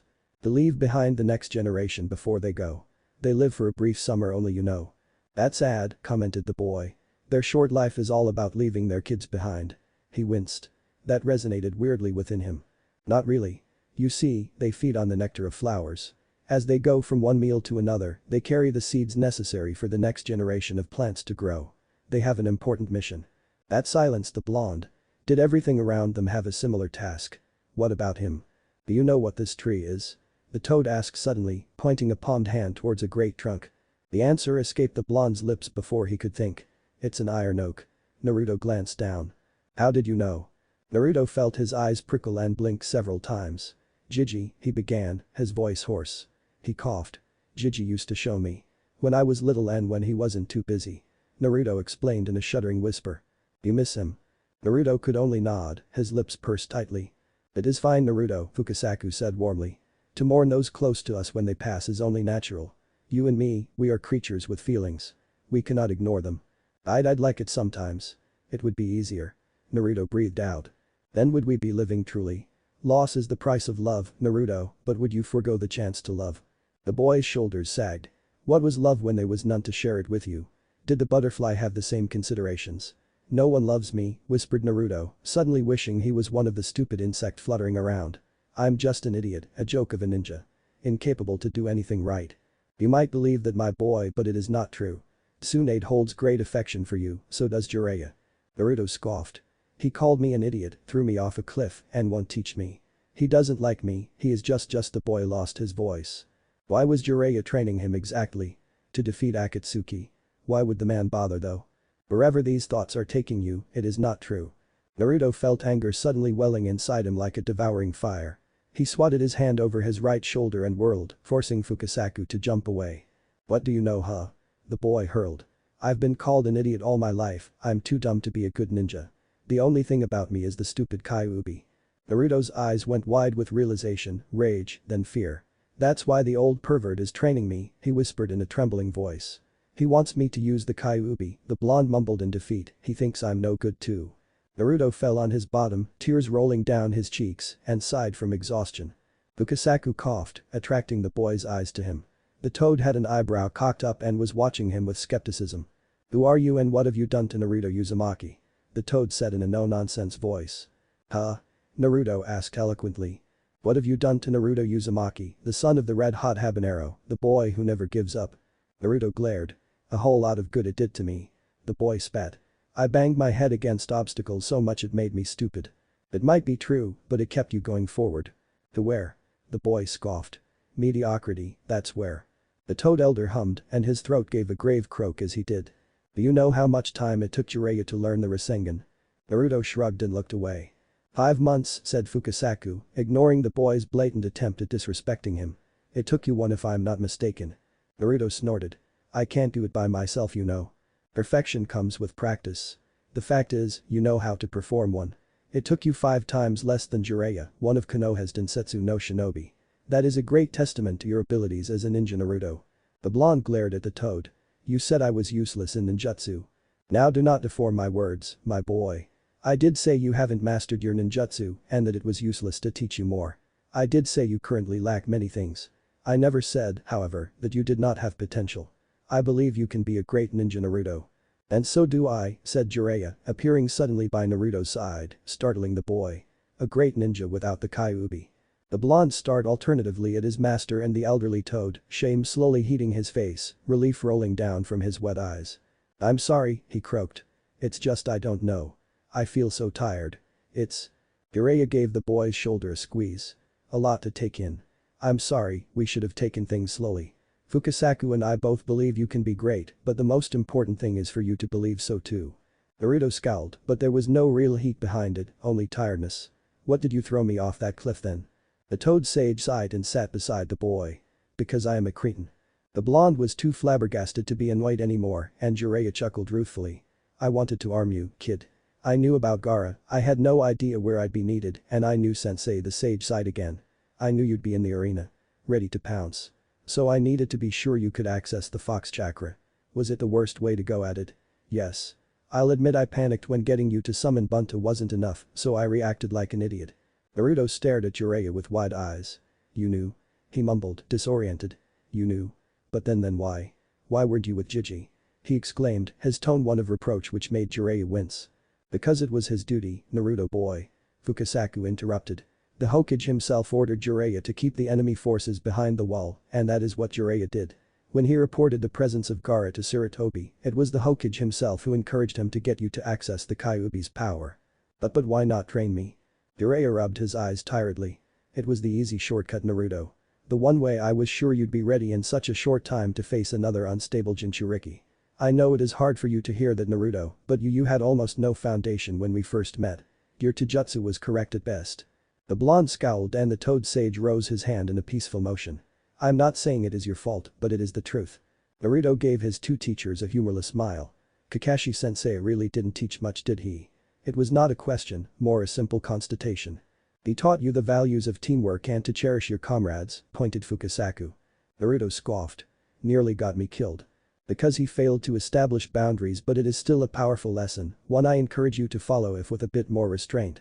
Nonetheless, he indeed neglected your personal skills, and he has no excuses for that. I'm sure your Hokage will remind him of his duty if Jiraiya writes her too. The blonde shrugged. I guess it'd be cool. I mean, Sakura-chan still counts on him for her training, so Kakashi-sensei needs to get things going. See? Even now, you think of your teammate. I believe you Konohan call it the will of fire. Correct, Jiraiya. The toad sage nodded and Naruto fell in a second of silent contemplation. The Sandaime used to talk about it, saying it was the belief of the founding fathers of the village. Did he really have it?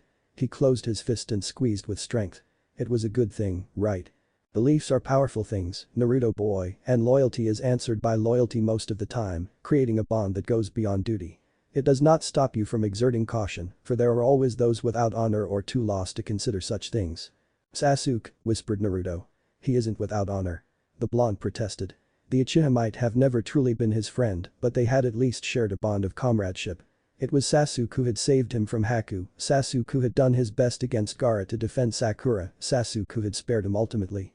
Maybe not, but ultimately he answered your friendship with spite and jealousy. The seal he got from the snake didn't help, remarked Naruto. There was no heat or passion in his voice. And the Genjutsu from Itachi Uchiha probably didn't help. They didn't, that's for sure, but it's irrelevant, Jiraiya said with a sigh. When he betrayed Konoha, he did not leave to confront Itachi. He left to join another known traitor to receive training. If he is reasonable enough to do that, he is reasonable enough to be held accountable for his actions. All of them. The blonde nodded. Those were the facts too. He sighed. I just wish he had gotten some help long before that. It could have gone differently. I suppose, answered Fukasaku, but it is of little use to dwell on what could have been. Naruto nodded again, resolutely this time. I can only keep going forward, eh? He said with an amused snort toward the elderly toad who smiled. Precisely. Now, Naruto boy, what do you want to do today? The blonde teenager took a deep breath and tightened his fists. When he looked at his teachers, his eyes were unsure yet they held a flame that had not been there in the past few days. I don't know where to begin, said Naruto truthfully, looking at his now relaxed hands before glancing up at the two sages. Can you help me? Jiraiya chuckled. Good answer. Naruto beamed with one of his true smiles, and it looked like he was alive again for the first time in a few days. The next day, the boy was pushed through a ringer of physical exercises that left him panting.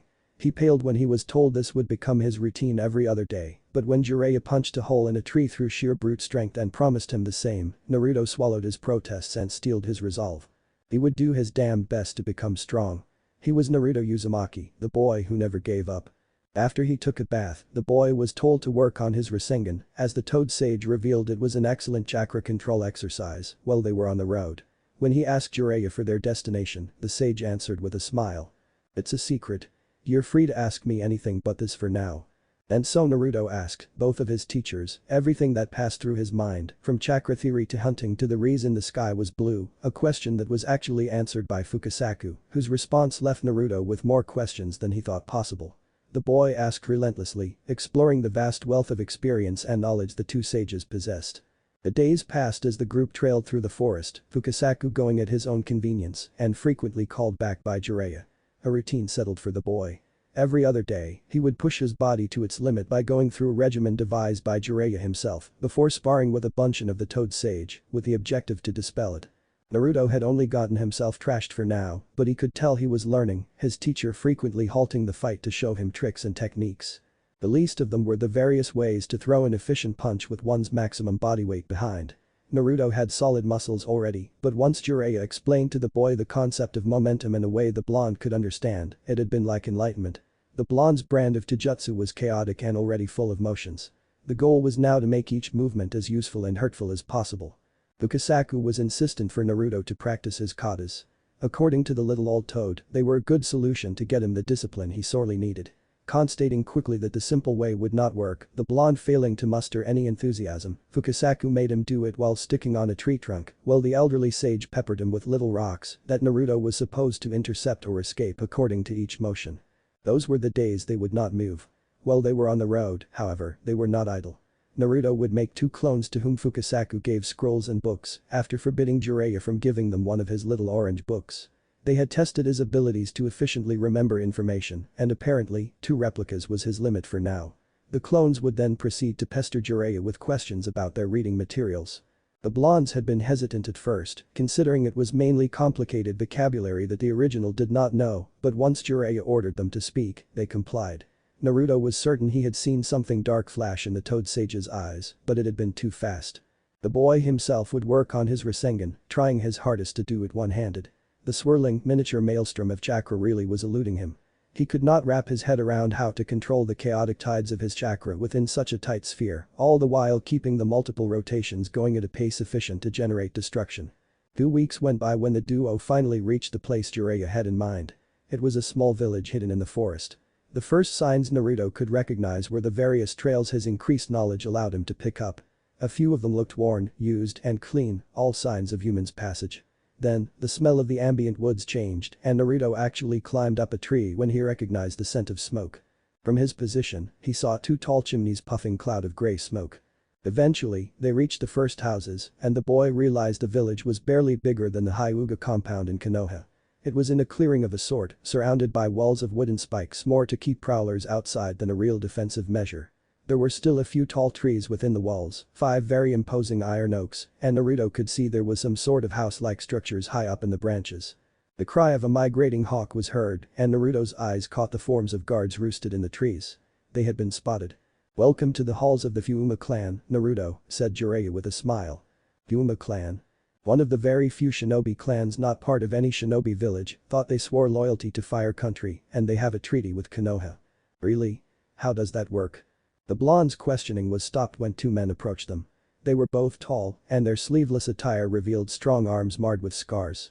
Their eyes were the color of hazelnut and their hair was dark. "Lord Jiraiya." One of the guards greeted. "Welcome to Mori no Goten." The Toad Sage returned the greeting with a nod. "Good day to you, Fuma-san. May I announce you to Lord Fuma?" "Yes. Tell him I'm here for Konoha usual business as well as a favor." "It shall be done." Naruto and his teacher were then escorted to the largest house in the middle of the village, next to which the 2 chimneys the blonde had spotted earlier were standing. Long before they neared the longhouse, a rumor buzzed in the boy's ears. A heavy, metallic sound and a hum that resonated within his chest. When they finally approached, he understood better. A dozen of smiths were gathered at around the 2 chimneys, busying themselves with red, scalding hot ingots of steel which they were molding with great strength and precision into weapons. "Does the Fuma shuriken comes from them, sensei?" Jiraiya nodded. "Good deduction, Naruto. Yes, they invented it. The Fuma are excellent metal workers." Naruto smiled excitedly. He had never been allowed to visit any of the forges in Konoha. He knew they were all gathered along the Naka River to stave off arson risk. "I've never been near a smithy. The ones in Konoha are closed off to the public. We can't allow possible enemies to sabotage them, they are a vital part of our business you know. That's also why the Hokage Tower owns them." Naruto glanced at his teacher uncomprehendingly. "Really? Why?" "Well, without a steady stream of good weapons, we couldn't properly fight, right? And if the forges were owned by a private party, they could decide to just leave at any time, and we can't have that. That's why Konoha owns them." The boy's mouth formed an O of comprehension. "I get it," he said, nodding happily. "It makes sense. Can you guess what else is under the village control in Konoha?" It took a minute for the boy to rack his brain for an answer. The hospital, I guess. I'd also say all electricity production maybe. Why? Well, the hospital cause us ninjas need to be healed for not too much money, and we also need some supplies like chakra and blood pills, right? The blonde answered, throwing an uncertain yet hopeful glance at his teacher. Jiraiya only motioned for Naruto to continue. As for the electricity, well, the hospital needs to work properly so we can't be short. Also, I think the tower uses a lot of it, explained the boy hesitantly. Oh, and there are the emergency bunkers also. They need air conditioning or something. The toad sage nodded proudly and ruffled the boy's locks, earning him a look of mixed annoyance and satisfaction, as well as a grin. You're completely correct. For your information, parts of the farmlands around the village are also supervised by the Akimichi clan, in the name of the Hokage, to ensure a consistent food source, and the Nara clan, ensure the wells and the Naka river aren't polluted. Those lazy asses. Naruto exclaimed, but before his teacher could answer him, they were standing in front of two large doors, reinforced with iron. Two guards pushed the heavy panels, and the one Fuma shinobi accompanying them stepped inside the Great Hall. Lord Jiraiya of Konoha and his escort. The toad sage glanced towards his student. Hanzaki, their leader, is very insistent on etiquette, so please, let me talk and stay silent, whispered Jiraiya with his eyes bulging out of their sockets and staring intensely at the blonde boy. Beside him. Naruto swallowed and nodded frantically. And bow. His teacher whisper shouted as his last recommendation. They entered the hall proper. It was a long rectangular room, with both sides decorated by painted panels of rice paper. They featured men and women alike fighting, forging, and building the very house they were in right now. The one common element to all the paintings was the easily recognizable sword held each time by a different person. The same sword that now stood sheathed next to a throne, upon which a tall, intimidating dark-haired man was seated. Behind him was one last painting. A man with hair the color of fire was tearing from the maws of a dragon, a single sharp tooth. Naruto glanced from the painting above the Fuma leader to the sword next to him, back to the panel and back to the sword. The blonde boy paled before his eyes widened in excitement. Was the sword really what he thought it was? How absolutely awesome was that? Good day to you, Fuma Dono. May you live long and be prosperous. Jiraiya greeted with a nod, elbowing Naruto for the boy to bow. Good day to you, Sanin no Jiraiya. What brings you here today? I'm here to conclude business with the esteemed Fuma clan, both in the name of my village Konoha and in mine. Hanzaki nodded. Very well, you shall state your demand soon. But first, who is this companion of yours? He is Naruto Uzumaki and he is my apprentice, as well as the reason I ask you to return the favor you owe me, Fuma Dono. I hope you enjoy. Keep in mind that any thought of a character you see as negative might be just because they are depressed. When you're down, everything is gray at best, even what you succeeded at. Sakura Haruno, the one genin of Team 7 left in Konoha, stared at the sky as she leaned against one of the training posts in exercise ground number 3. Both her teammates had left, one on a training trip with one of the Densetsu no Sannin, and the other she did not want to think about too much. Yet her train of thoughts did not leave her with much of a choice. It hurt, her chest felt torn, ripped apart, clawed open, but she could not do anything about it. She had offered her love to the Uchiha, and she had been refused. She had offered him her loyalty and she had been rebuked. She had then made Naruto promise to bring him back and she had been disappointed. In the wake of the failed retrieval mission, she was left with the pieces of her heart to gather and too many questions. Why had Sasuke thanked her? Why had he refused she follow him? Why couldn't she have found the courage to pursue? Did she think so little of her blonde teammate? She wanted to think that the Uchiha had acknowledged her feelings, that he had been afraid for her, and that maybe it meant one day he could love her in return, once all this bloody affair was said and done. As for why she had not pursued, she had simply trusted Naruto to succeed with his mission, to achieve the impossible like the boy had a knack for doing. One part of her brain, however, kept whispering that he was a traitor, that he had joined Orochimaru of all people, Konoha's foremost missing nin. This corner of her mind would murmur day and night that Sasuke had simply told her there was no place for anything but revenge in his heart, that she could not follow because she was weak, and the fact she had not been part of the retrieval mission was ample proof of that. The worst was probably how she had considered Naruto, or rather, how she had not considered him at all. Those who break the rules were trash, and those who abandon their teammates were worse than trash. Sasuke and she had betrayed the one thing their sensei had taught them, only Naruto upholding the man's teaching. Her duty as a ninja, her allegiance to Konoha, but most importantly her loyalty to her teammate, had seemed so insignificant during those few seconds when love had won over reason. Yet she loved Sasuke. She loved him so much. She needed to love him, needed to believe it was real and inexhaustible like the love of fairy tales, because this love was everything she had, everything she was. Sakura had built so much of herself around it that it terrified her that some part of her thought as she did. After all, who would Sakura Haruno be if she stopped loving Sasuke-Uchiha? No one, that was what. However, she was not sure she liked the cowardly, useless, and traitorous Sakura Haruno, who was so madly in love with the Uchiha heir. The sight of Niji, Chouji, Kiba carried bleeding and listless through the village's gates still gave her nightmares. The thought she had been ready to betray made her shudder. The broken smile of Naruto as he promised her to bring their teammate back, Naruto who loved them both Sasuke like a brother, but her so much more than a sister was haunting her. Sakura felt a sob escape her and cried in the palm of her hands as she searched for and could not find neither who she was nor who she wanted to be. Naruto stood alone outside of the house the Fuma clan had allocated to Jiraiya and him. The Toad Sage was discussing with the village leader important stuff concerning Konoha and whatever treaty there was between the clan and the village. The boy did not begrudge the man the time away from him. It was important Konoha business, after all, something about shipments of refined iron ore to alimент the village's forges. It was a breath of fresh air for Naruto too. He had worked hard for the past week but kept failing, and while Jiraiya had never mocked him and had always a sympathetic smile for him, his gaze did feel judgmental at times. This was the reason why the blonde was once again trying his damnedest to produce a Rasengan with one hand only. His eyes were narrowed in focus on the mark Jiraiya had placed in the palm of his right hand. Naruto blinked to avoid a bead of sweat from falling in his eyes. Withdrawing within himself, the blonde reached for his chakra. To use the life energy coursing along a ninja's coils was an exercise impossible to describe to those who were not initiated. It required as much mental concentration as it was taxing physically. His Juji used to compare it to calligraphy, each stroke needing to be both powerful yet precise to form the kanji, leaving the exact amount of ink needed on the paper. Any smear, any smudge, any tremor from the hand, any inattention from the mind, and that was as much chakra wasted. Naruto did not know the first thing about calligraphy. For him, molding chakra felt like a battle. An uphill crusade he was fighting against himself. The boy followed the technique taught in the academy to gather chakra. He first focused on a mental point between his eyes and inhaled deeply. A small flame of power ignited in his forehead, his spiritual energy burning brightly. As oxygen rushed to his lungs, he willed his focus to move down with the air he was gulping down, imagining the point to swirl around in his hara counterclockwise. The little fire was drowned by the sea of Naruto's immensely vast and dense physical power. As he exhaled, Naruto released the built-up chakra in the palm of his hand, trying his best to keep it swirling within the confines of a ball-sized sphere. His mind was stretched between two opposites, keeping the boundary calm and steady, conflicting directly with the spiraling flux he had to maintain inside. Sweat dampened his brow, and his hand shook under the pressure. His back was tense, and perspiration was rolling in between his shoulder blades. Naruto gritted his teeth in furious concentration. The tip of his nose felt itchy. With a violent gust of wind, the Rasengan exploded, scorching Naruto's hand badly and rocking the boy backwards. With a pained yell, the blonde sprawled on the ground. Mumbling all kind of curse, Naruto slowly sat on his bottom and sighed.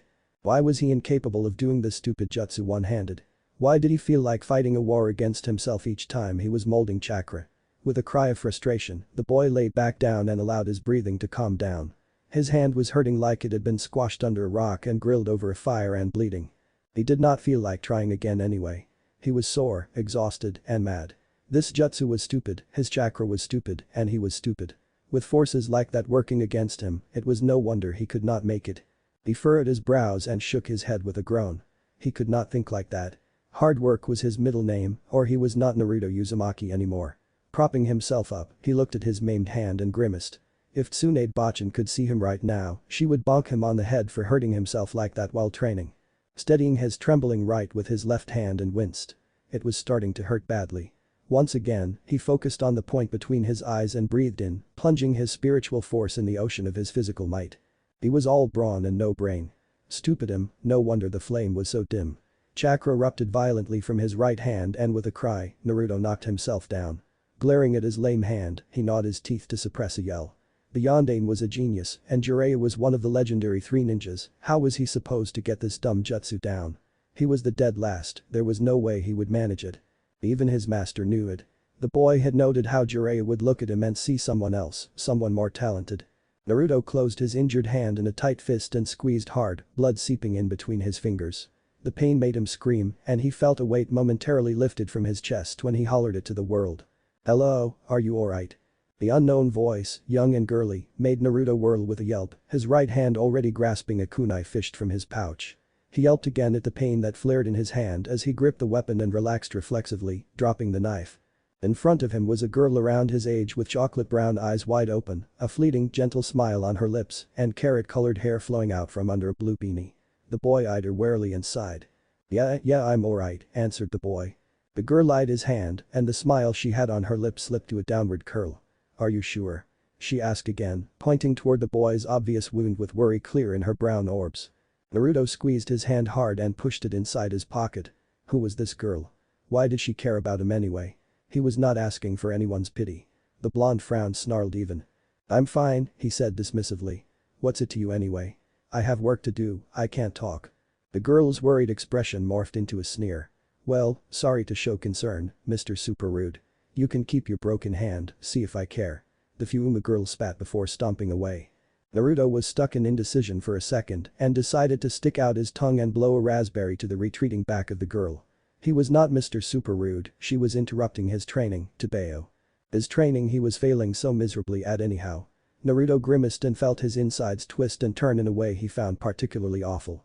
The boy forced a snarl on his face and gritted his teeth. Pulling his hand from his pocket, he observed it and sighed. It was looking more like hacked meat from the market than like a properly functioning hand. Dragging his feet inside the house, he took the first aid kit Jiraiya had insisted he pack before leaving Konoha. With a groan, he quickly realized he had no idea what to use or even do. There were some creams and balms, but each description was written in super complicated words he did not know. Groaning, he decided to try and bandage his wound, only to realize he had to do it with one hand and his teeth. He was so stupid. Idiot Naruto, why had he been so mean to the friendly girl? Maybe she could have helped him. He sighed at the result of his best effort to bandage himself and banged his head against the wall. Jiraiya was not pleased. No, maybe he actually was. Okay, Jiraiya truthfully was not sure. The Fuma clan leader had accepted the renewal of the long-standing contract they had with Konoha. The Fuma clan was one of the primary extractors of ore in the Land of Fire, and Konoha did rely heavily on them to forge their arsenal. The problem was that they had been approached by a third party trying to convince them to stop selling their metal to the Leaf Village, and given the description Hanzaki had given him of the envoys, it screamed of Orochimaru. The Fuma clan had refused given Sound also wanted access to the treasure kept in the Temple of the Dragon. However, it still meant that, in a bit less than a year, the Fuma clan would expect their loyalty to be compensated by a raise from Konoha's payment, given how much Odo had offered them. It was annoying, as it would make a dent in the village's treasury that the village simply had to pay. Outsourcing ore production to a company outside of Fire Country was not reasonable, as it could be easily sabotaged by another foreign power. Every major ninja village knew the danger of being short on steel to forge. However, it was also an opportunity to trace Orochimaru's network and destroy some of the traitorous man's operation, maybe even locate the base where he was keeping his last prize. Kami knew his old teammate was an evasive man, and any hint on his activities was good to take, even if they often led to abandoned hideouts. Jiraiya was musing about all that when he entered the home the Fuma had given them, only to see Naruto glaring at his right hand like it was some kind of untamed animal. The Toad Sage immediately noticed it was badly bandaged and bleeding through the gaze. "What did you do to yourself, Naruto?" the man questioned. The blonde looked at him with eyes that held of so many emotions, Jiraiya was not sure he could decipher them all. In fewer words, the boy felt like shit. The large white-haired man chuckled. "Let me see that," said Jiraiya with a patient tone. Wordlessly but with a grimace affixed to his face, Naruto presented his hand to his teacher. The Toad Sage removed the useless bandage and sighed. "You're going too hard, Naruto," remarked the man. "You won't get the Rasengan tomorrow, especially if you reduced yourself to minced meat while trying." The blonde grumbled something about the overall stupidity of things and pouted. Jiraiya smiled lightly. "Ah, adolescence, what a magnificent stage of life it was. Look," he said to the mute boy, "why don't you try to work on your other jutsus? Any good ninja can do a kawarimi without hand sign, same for the hinge." Naruto looked up. "Without hand sign?" he asked skeptically. Jiraiya nodded sagely. Yup. It requires good chakra control to reduce the hand signs necessary for a jutsu. If you are good enough, you can remove them entirely. So, why don't you try your hand?" the man chuckled at that. The blonde deadpanned. Oh. I'm so amused." Jiraiya cocked one of his brows and pressed firmly on the boy's wounded hand that he was rubbing with a balm. Ow, you're hilarious, sensei." "Hilarious?" Naruto squirmed. The Toad Sage relaxed the pressure and massaged the harmed flesh delicately. "I'm serious, Naruto. Rasengan is a very difficult jutsu. It is the peak of shape manipulation. Once you can do it, everything else becomes easier, so don't expect to master it right now. You have 2.5 years with me, boy." Naruto looked at his sensei intently for a second before he averted his gaze and sighed. Mumbling something in his breath again, the boy scratched his head. "I'm sorry, what?" Jiraiya asked, genuinely having not heard what the boy had whispered. Naruto heated up and his face took a crimson hue, but he breathed in deeply and armed himself with as much courage as he could as he repeated it louder. I just wanted to make you proud," he stuttered. "You look at me like you expect better, and the boy's voice died before he could say everything. Jiraiya sighed and circled an arm around the boy's shoulders. Naruto acted tough, spoke loudly, and grinned a lot, but he was nothing but goo on the inside. Emotionally starved, fragile, and gooey. The man smiled sadly to himself at the image, the guilt weighing on him like a hammer. The white-haired sage took a deep breath. "I do expect things from you, Naruto." The boy seemed to wilt in his embrace like a flower dying and fast forward. "I expect them because I believe no, because I know you will do them. I expect you to master the Rasengan because I'm certain you can do it," continued the man, and he immediately felt Naruto perking up from under his one-armed hug. It's true that Jiraiya stopped and sighed, apparently hesitating. "What is it, sensei?" "I told you I trained the Yondaime, right?" The boy nodded and lowered his gaze. He was right after all. Jiraiya did compare with someone infinitely more talented than he was. Minato had very good chakra control and a few advantages in the knowledge department, began Jiraiya. When he heard the heart-wrenching sigh Naruto let out, the sage shook the boy slightly. However, he was totally girly. He exclaimed suddenly with a laugh. "You're way ahead when it comes to physical strength." Apparently, it was not the thing to say, as Naruto hung his head low, a black cloud raining over it as he muttered something about all brawn and no brain. "Don't beat yourself up, Naruto. Everyone has their strength and weaknesses. You'll be a better Taijutsu user than the Yondaime ever was, and you got a working Rasengan in a month, boy. You'll get it down, I know you will." "Know what? I know you'll make it better." "You sure?" Naruto asked in a small voice where hope pierced nonetheless. "Absolutely, positively, completely, entirely." Okay, I get it." Naruto interrupted with a huff, but he was smiling broadly and chuckling. Jiraiya smiled back. "Thanks, sensei," said the boy. "Chakra control is hard," he added thoughtfully. The sage nodded. "That it is. There is a reason Tsunade is famous for having perfect dominion over her chakra. However, I can let you in on a little secret." Naruto perked up. "Really? What is it?" Even for her, it was atrociously difficult. Tsunade is 3/4 Senju and 1/4 Uzumaki. Even young, she had lots of chakra. It was only because she dreamed of becoming a medic that she got it perfectly leashed. The blonde nodded before he frowned. Why did she want to become a healer? Jiraiya's face darkened for a second, but Naruto missed that. The white-haired man shook his head. "That's a story for her to tell. I don't know the specifics." "Oh, okay." Silence settled around them, and Naruto leaned into the hug for a minute before he disentangled himself from the sage's embrace and scratched the back of his head. Say, sensei." "Yeah? How do I apologize to a girl I've been rude to?" Jiraiya's eyebrow shot up in his hairline before it came down and wiggled a little dance.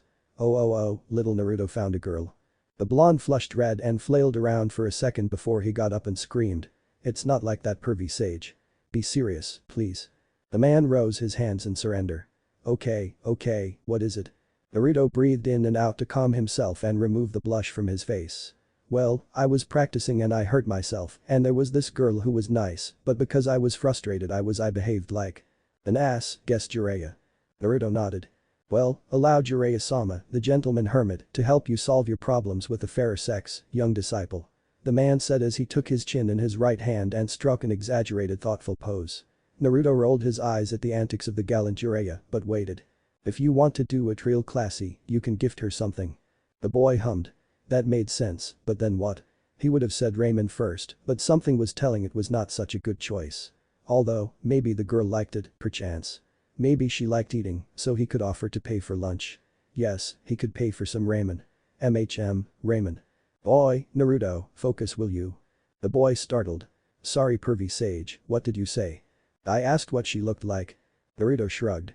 Honestly, if it was not Sakura-chan, he did not really pay attention to girls. She had orange hair. And brown eyes. Orange hair? Yeah, kinda like carrot, you see. Jiraiya smiled. There were not many people with orange hair in the Fuma clan. In fact, at all time, there were only 2 at most. Suddenly, the blonde's eyes widened and his right fist impacted his left palm. Naruto grimaced but grinned excitedly anyway. I know, he said, fishing for the pendant Tsunade had given him. "I can give her that. Girls like this kind of thing, right?" Jiraiya frowned and slowly shook his head. I'm not sure it's a good idea, Naruto. The boy deflated like a pierced balloon. Why? The toad sage anchored his eyes to Naruto's, his dark orbs peering into blue ones. Well, this pendant represents your promise to Tsunade, right? It's the sign you'll become Hokage someday.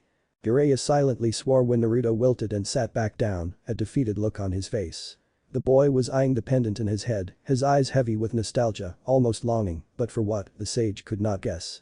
It's been a while, I haven't thought about it, whispered the boy gently, feeling the strangely warm sensation of the little green gemstone under his fingers. The toad sage chose to say nothing, waiting on his student to elaborate if he wanted. A minute stretched into two before the blonde slightly shook his head. His gaze was lost in the shimmers of the stone, but his eyes were not seeing them. I'm not sure, whispered the blonde eventually. Jiraiya waited, but it became clear soon that the boy would not say more. With one hand, he closed Naruto's around the necklace while he squeezed the boy's shoulder. He knew Naruto confronting himself would bring some things to light that would change his godson, but Jiraiya was committed now. Naruto deserved to become a strong man and not stay a desperate child forever. It's okay not to be. Take time to think. Now how about we think about your girl problem? An hour later, Naruto was walking through the village, his head darting to and fro as he searched for the orange-headed girl. Jiraiya had been no help whatsoever in finding a present to properly apologize to the girl, but at least, his ridiculous and over-the-top propositions had brought back a smile on Naruto's face. Pervy sage. Truly it was a title fit for the older man. The blonde explored the little village, curiosity guiding his step as much as purpose. The place was totally different than Konoha. Firstly, his hometown was many times larger. To this day, Naruto was not sure why exactly everyone insisted Konoha was a village. Secondly, the Fuuma lived with the forest, not simply in it. There were traces of such a lifestyle in Konoha still, but they were all drowned in the modernity of newer buildings. The Nara clan, for example, lived deep in a wooden portion of Konoha in a manner that was reminiscent of the Fuuma way. Thirdly, people of the Fuuma clan looked much more serious than anyone in Konoha. They all wore shades of green and brown. Nowhere could the bright colors the Konohan affection be seen. Not to say that they were unfriendly. They would nod at Naruto for a terse greeting and go do their business. The boy was not offended, he understood those were their customs. If he had to be honest, it felt pretty nice. Nicer than Konoha to say the least, where people would go out of their way to avoid him and refuse to look at him. Naruto shook his head. He did not want to dwell on that for now. He had someone to apologize to. It took Naruto another 20 minutes before he finally found the person he was looking for. He was ready to call after her, but stopped when he saw what she was doing. The carrot-haired girl held a Yumi bow and had an arrow at the ready, a look of complete focus on her face. He decided to observe quietly and searched for the target. His eyes widened when he saw the mannequin the girl was targeting. It was very, very far away. With a deep breath, the archer positioned the bow horizontally above her head before she righted it vertically, drawing it in the same motion until the feathers of the arrow came under her ear, against her cheek. Naruto heard her exhale and suddenly, she appeared completely motionless for a single second. Without warning, the blonde was startled by an angry whistle followed, a second after, by the impact of the arrow, piercing the mannequin's head at least 80 paces away. He stared at the arrow then at the girl. Amazing. The blonde exclaimed, startling the carrot-haired girl. You're super good. The girl blushed slightly at the compliment before recognition flashed in her eyes, and she blushed from anger. She huffed and crossed her arms, still holding her bow. Oh, it's Mr. Super Rude. What do you want? Naruto was stopped in his tracks by the girl's tone and remembered sheepishly what he had come here for originally. The boy scratched the back of his head and breathed deeply before he bowed. I'm really sorry. He exclaimed, folded horizontally at the waist at a perfect 90-degree angle. I was frustrated by my training not going well and I was rude to you. I have no excuse and I apologize deeply. The blonde said. It was most unyouthful, he felt compelled to add after a second, he did not know why. The girl observed him quizzically in stunned silence before she giggled. Naruto peered up from his bow to see she was holding a hand over her mouth. That made him frown and he straightened up. Boy, I'm serious you know. The girl nodded with a smile. No, it's just I've never had anyone bow to me like that. That deeply I mean. She smirked. I'll forgive you if you bow to me again. Naruto glared, not certain she was serious or not, but not daring to say anything. He had been rude first after all. With a sigh, he bowed again and heard the girl barely holding her laughter. Apologies accepted, stranger, she said mirthfully. The blonde stood proud again and watched the girl with mildly annoyed eyes. What's your name? Mine is Sasam. The girl said, offering her hand. Naruto shook it hesitantly. Naruto Uzumaki. Sasam smiled. Peace. Naruto returned her grin. Peace, he nodded approvingly. So you're training with a bow? Yup. Is it hard? The boy questioned, genuinely curious about the practice as it was not something seen in Konoha. Sasam nodded proudly. It's a lot of hard work to get everything right. She eyed the bow in her hands and seemed to hesitate for a few seconds before she looked at the boy. Wanna try? Sure. Naruto exclaimed with enthusiasm. As it turned out, shooting a bow was indeed complicated.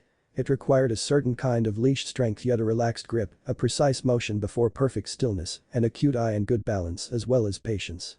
Naruto's injured hand, albeit already getting better, did not help the boy achieving any feat of archery. An hour later, the boy was sweaty and his left eye was twitching from being closed too long to aim.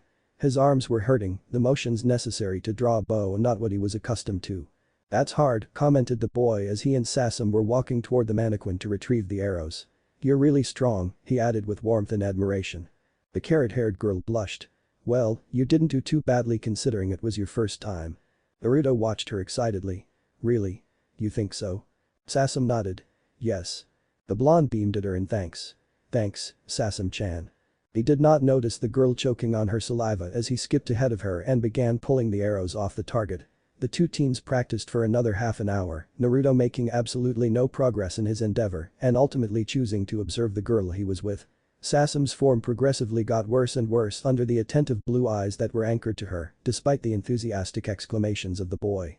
The girl was flushing red when she decided she had enough. Barely able to look at Naruto straight, she gathered her arrow and removed the string from her bow. I'm done for today. She announced. I'll go bath. Say, Sasam-chan, how about we get something to eat? You choose, my treat. The girl once again nearly choked and milled around for a second. How are you sure? Naruto nodded with a broad smile. You didn't have to teach me how to use the boy, I want to thank you. Sasam, for a second, had the distinct impression someone was trying to cook an egg on her face. She inhaled deeply and nodded. Sure, Naruto.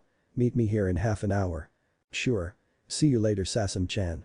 35 minutes later exactly, a freshly showered Naruto even he knew when he smelled bad, was waiting for the girl grumbling things about perverted teachers. He had been allowed to go only after being relentlessly teased by his master, to whom he had to explain where and how exactly he was intending to spend his evening. The blonde boy had protested vigorously that it was definitely not like that, to which the Toad Sage had chuckled with a knowing look on his face and had insisted Naruto wear something else than his orange ensemble. When Naruto had told him he did not have anything else, the Toad Sage had smiled broadly and then proceeded to wrestle the boy inside a dark blue kimono with an orange spiral in the back and closed by an orange obi. The boy shuffled from feet to feet inside the unfamiliar attire. He was quite uncomfortable, the sleeves were too long and it felt so girly and it was bullshit because it was probably the most comfortable thing he had ever worn in his life. He was not going to admit to that to his teacher anytime soon though. And it still felt girly. He was musing about all that with a frown on his face when the rustle of clothes came to his ears. He turned with a smile and a greeting that got stuck in his throat. Sasam had her hair tied in a simple bun kept in place by an expensive-looking comb decorated with nasser, two long bangs framing her face. She was dressed in a kimono, except hers was soft green with white blossoming flowers decorating the bottom and her sleeves. A black obi held the robe closed. Naruto swallowed hard. He was not sure why, though. Hey, Sasam-chan. He exclaimed with an uncomfortably dry mouth. Hey, Naruto-san, answered the girl in a more subdued tone. The boy could not keep his eyes from roaming over the girl's form and Sasam flushed. She coughed lightly and Naruto's face heated up. Damn it, his super pervert of a teacher had to make everything so awkward, calling it a romantic evening and forcing Naruto into a fancy kimono. He liked Sakura-chan anyways. Sasam-chan did look cute though, and she had those pretty orange hair and those shining brown eyes. The boy mentally screamed and shook his head, intent on taking back control over the situation. Let's go, Sasam-chan, you choose. He said with a shaky grin. The girl smiled. It was a discreet upturning of her lips and nodded firmly before walking ahead. Naruto simply followed suit. As she led them to a simple-looking restaurant, the two walked in silence, the boy racking his brain to find a subject they could discuss. Eventually, he decided to ask her a bit more about her archery skills. Sasam was eager to answer any questions he had. They promptly arrived and got seated without questions.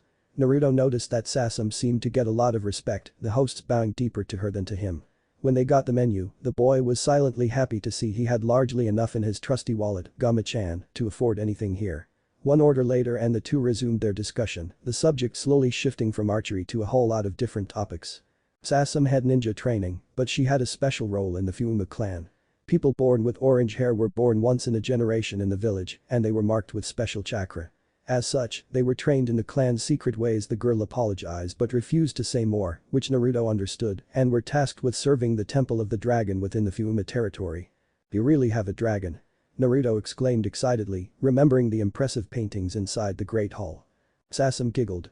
I don't know actually, I'm still a trainee, I've never been inside the temple proper. Their food arrived, momentarily interrupting the girl. After a short itadakimasu, the boy decided to plunge literally in his dish and inhale as much food as he could at once. It was really good food.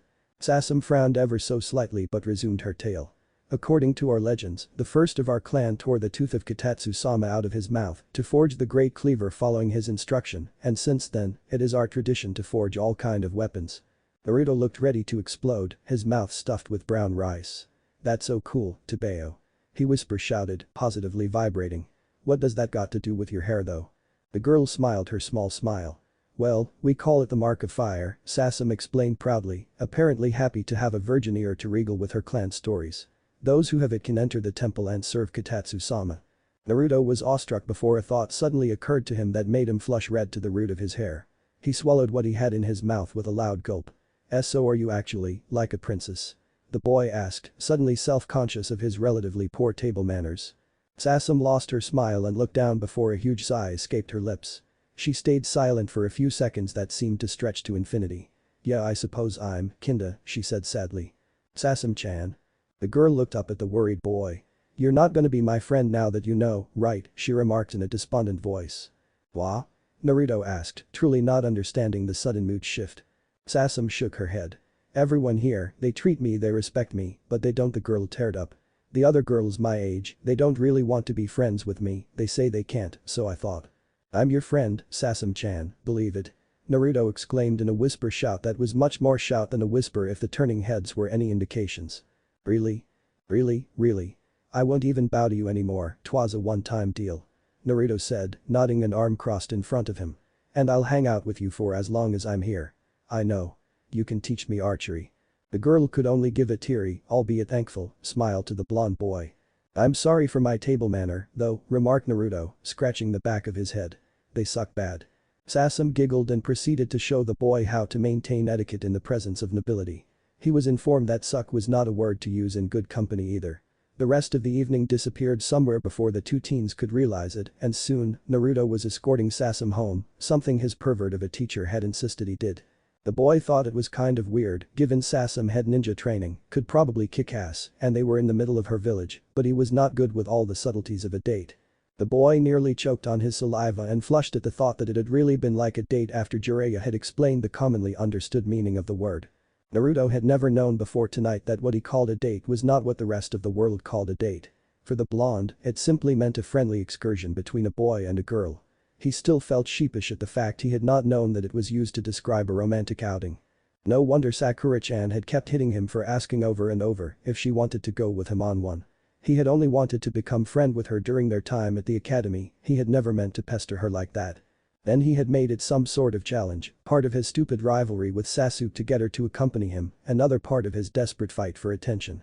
It had not been genuine anymore, not entirely. He did not feel like he deserved most of her hits on the head, but considering he partly wanted to use Sakura for an ego boost, some were not entirely lost. He liked Sakura-chan but truthfully, he did not know how he liked her. Naruto-kun. The blonde startled and sheepishly scratched the back of his head. Thinking of a girl while escorting another somehow had to be bad manners. Sorry, Sasam-chan, I was kinda thinking. The girl giggled. I saw that. I was telling you we are here. Really? The boy looked around and saw they were standing in front of a large house with an imposing door. You open that alone? Sasam giggled again. No silly, I take the side entrance. So, the girl looked down. See you tomorrow? She asked hopefully as her eyes glanced up. Naruto smiled widely. Sure. I can't wait to shoot the bow again. Sasam smiled and breathed deeply before she pecked the boy on his cheek and ran away with her face as red as her hair. The blonde stood there for a full minute, stunned. Slowly, his hand rose to his cheek where Sasam had barely pressed her lips. A large, stupid, goofy grin blossomed on his face and stretched his whisker marks. Naruto got home while smiling dumbly, not even caring about Jiraiya's knowing grin and wiggling eyebrows.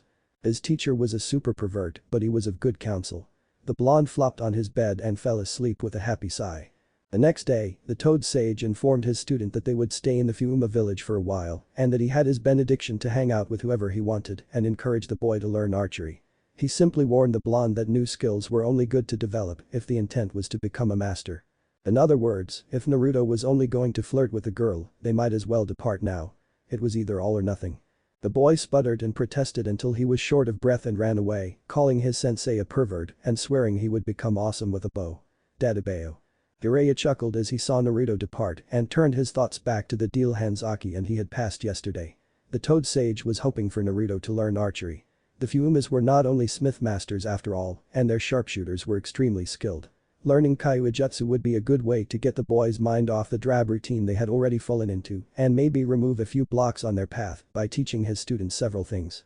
Even the boy had already found his teacher, Hanzaki had decided to say nothing and only asked for Jiraiya to stay in Mori no Gorin for a few days. The Fuuma leader was expecting an attack of some kind after he had refused sound a first time and the Toad Sage honestly agreed with the man. One did not refuse Orochimaru without consequences. Jiraiya cut his thumb and weaved through hand signs as his chakra rushed at his command. Slamming his bloodied palm on the ground, two little green toad wearing brown and maroon clothes appeared in front of him. "Amako, Gamashu, how are you?" The one dressed in brown croaked. "We're fine, Jiraiya. Have something for us?" "I need you to keep watch over the area for me," explained the Toad Sage before he grimaced. "For something like a week if that is okay with you." The maroon-clothed toad shrugged. "Sure. I didn't have anything planned. Did ya?" "You know I didn't, you oaf. What are we expecting exactly?" "Snakes," Jiraiya answered tersely. The two toads nodded with a grim face and suddenly faded into nothing. The sage grinned. Toads are the best." The second meeting between Naruto and Sasam was awkward at first, both teens incapable of looking the other in the eyes for a reason they could not fathom. It lasted for about a minute before Naruto took the girls by the hand and asked her to keep teaching him more archery. "Then we do what you want," offered the blonde, to which Sasam promptly agreed.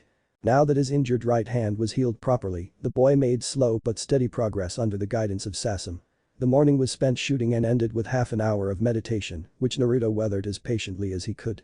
After a bath, the two teens met once again for lunch, and Sasam took it upon herself to show the boy around.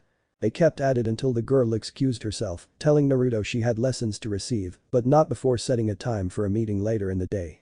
The boy did not mind and happily promised Sasam he would be there in the evening, and they each went their separate way. When Naruto reached the house, it was nearly 3 in the afternoon already. Jiraiya was nowhere to be seen, but there was a rolled scroll on the table with Naruto's name on it, so the boy decided to see what was inside. He unfurled the parchment to see a set of instructions illustrated by funny doodles on the Kawarimi and Henge jutsus and how to reduce the number of hand seals necessary to perform them. Naruto read the directives and was soon grateful for the small illustrations. His lacking vocabulary was still embarrassing, and the way some things were worded did not entirely make sense or seemed uselessly complicated to him, but the drawings were a big help in clearing things up. The blonde was beginning to understand why people were often insistent on using precise words with a precise meaning behind them. The simple, dumbed down, even he could admit they were just that explanations he favored were emptied from a lot of details and clues about how to make the technique better, provided one had the necessary knowledge to piece everything together. He could follow instructions just well, but he realized he was incapable to truly make anything his as of now. The one exception was his Seksu Jutsu, but even then, it was just an unconventional henge. Hence, the boy forced himself to carefully read the scroll. He soon summoned a clone as a sounding board of sort to make sure he was understanding everything. After half an hour of reading and exchanging with his replica, Naruto was realizing Kawarimi was a complex technique. The theory behind one of the simplest supplementary jutsu was easy. A ninja prepared a decoy in advance, simply sealing it on his person. The 5 hand seals, tiger, boar, ox, dog, and snake in that order, combined to unseal the decoy, catapult the ninja out of harm's way, and ensure the substitution was as seamless as could be. However, there were 100 of variations possible, and those made the technique truly interesting. One could hinge the decoy into themselves, giving the enemy the impression they had successfully killed them. One could leave a hinged decoy behind and rush the enemy. One could booby-trap the decoy. Naruto's prankster brain worked a mile a minute as he envisioned all the use such a simple jutsu could have. Could decoys be shadow clones? Could he simply catapult himself without leaving a decoy behind? Suddenly eager to try his hand at jutsu modification, Naruto stepped outside. The evening came sooner than the boy expected, and his clone had to remind him he was supposed to meet with Sasam. Followed a battle about whether or not Naruto was supposed to dress up again, a battle that ended with the boy decked once more in his blue kimono. Naruto was not sure if it was a win or a loss, however. Shrugging the impossible question for later, the boy walked through the village to Sasam's house, where the girl was waiting for him. She was wearing a different cream-colored dress, with a pheasant embroidered on it. "Hi, Sasam-chan." The carrot-haired girl offered him her small smile. "Hey Naruto. Where should we go tonight?" The boy took his chin in his hand and mulled over the question. He did not know the village nearly enough to know any good place. He did know what he wanted to eat though. Scratching the back of his head, the blonde chuckled shyly. Would you mind ramen?" "Ramen? Sure, follow me, I know the place to go." "Yes. Ramen." Naruto exclaimed, eagerly walking after the girl. The restaurant was a simple stand that was reminiscent of Ichiraku's ramen in Konoha, Naruto's one and only place to hang out. It was home to the two people who had always treated the boy normally. The blonde could not avoid drawing comparisons between the steaming noodle and Ichiraku's. The stools were slightly less comfortable, the smell of the broth less appetizing, the girl behind the counter had nothing on AM, and the cook did not look remotely as trustworthy as Tucci. Naruto had no doubt those were all very objective assessments, obviously. The teen ordered quickly and discussing once more, Sasam seeking to satiate her inextinguishable curiosity towards Konoha. The girl had stars in her eyes as Naruto did his best to describe his hometown. The two bowls of ramen interrupted them for a second, and they dug in, the blonde taking greater care than usual to not eat disgustingly. Naruto had never inhaled ramen so slowly and so cleanly. "Do you have family, Sasam?" "I mean, I don't know, a singling?"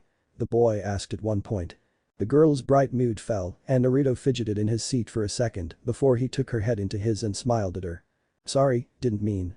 "No, it's okay." It's just the girl took a deep breath and squashed a tear with her free hand. "It's fresh." His name was Arashi. "He wasn't my brother exactly, more like a cousin, but I loved him like my older brother." Silence fell upon the two teens, and Naruto squeezed Sasam's hand in a way he hoped would comfort her. The boy himself, as an orphan, as someone despised by his village, had no blood relative to lose. He had found people, however, who accepted him, and the thought of them dying was terrifying. The death of the third Hokage, an old man he had come to see as a grandfather of sword and dared to call Jiji, was a wound that still hurt. Naruto knew it forever would. What happened? He and his companions got ambushed. We don't really know by whom.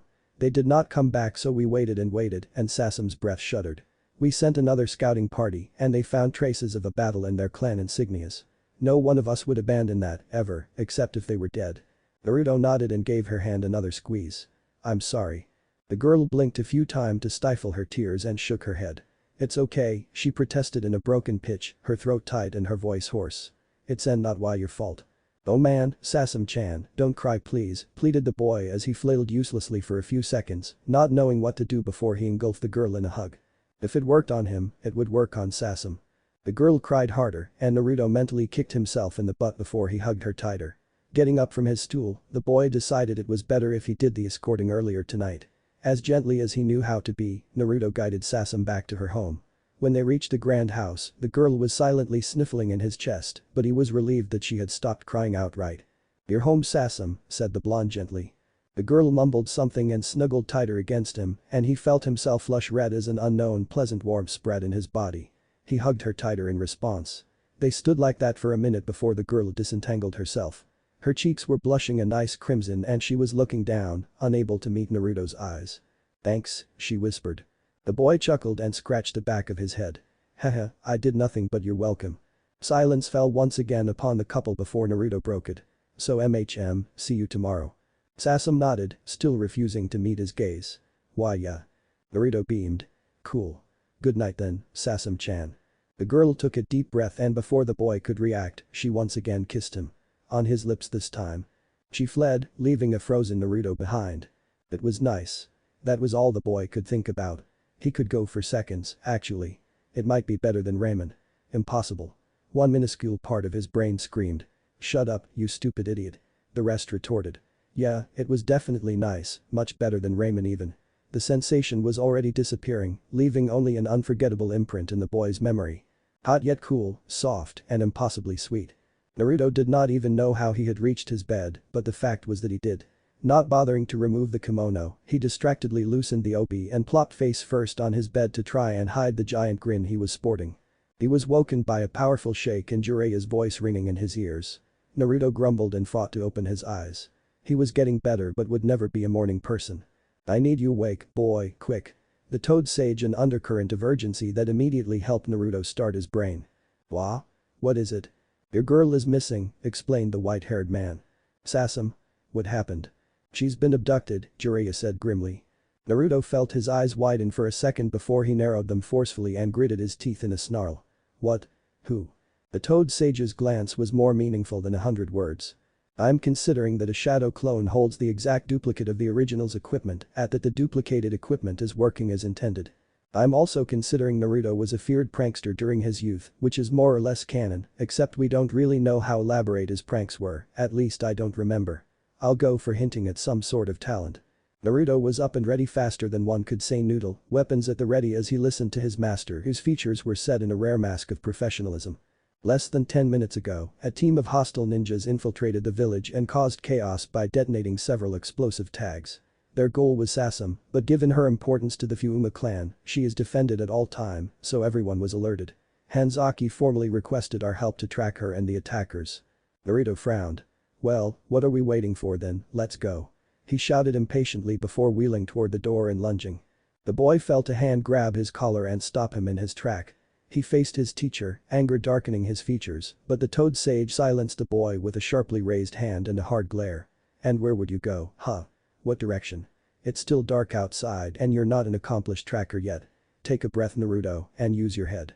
Don't just barge head on. The man admonished with a seriousness the boy had never heard from him. I can take whatever they throw at me. What about Sasam? What if you attack them and they threaten to kill her? What are you going to do? Are you so arrogant that you believe you'll be fast enough to rescue her while going blind? The white-haired man said harshly in a tone that suffered no contradiction and with eyes that were close to setting reality aflame. Naruto swallowed thickly and took a step back, properly cowed and gazing downward. His retort had died on his tongue and he was happy about it because it would have been a pretty stupid, arrogant, and useless retort. The boy shook his head and decided he would berate himself later for his complete lack of reflection. He was supposed to get better, damn it, not keep rushing headlong like a dumbass. Those books and scrolls about basic shinobi tactics had been clear on that. If you can afford to, think before you enter a fight. Are you calm? Jiraiya asked sternly. Naruto breathed in deeply and nodded. Yes, sensei. Good. Here is what I know. The Fuuma clan has been approached by Odo not long ago. It's possible Orochimaru is interested in whatever treasure the Fuuma's sacred temple holds. The boy inhaled sharply. Sasam-chan told me about it. She is training to be one of the priestesses or something. Naruto made a confused face for a second. She told me she didn't have access to the temple yet, though. So there is something we are missing. Create a shadow clone and find Hanzaki, maybe he'll give you what we need. Tell him we're already in pursuit. Naruto nodded, crossed his fingers, and in a plume of smoke, 3 replicas of the boy appeared. The original pointed at one. Your messenger, go. He exclaimed to the clone who bolted out. You two, you come with us, you'll spread out and we'll cover more ground. Good thinking, boy, now let's go. The 3 blondes and the white-haired man sped out of the house and the Narutos followed Jiraiya through the village. As soon as they passed the door, screams and shouts assaulted the boy's ears and the orange glow of a terrible, raging fire made him squint.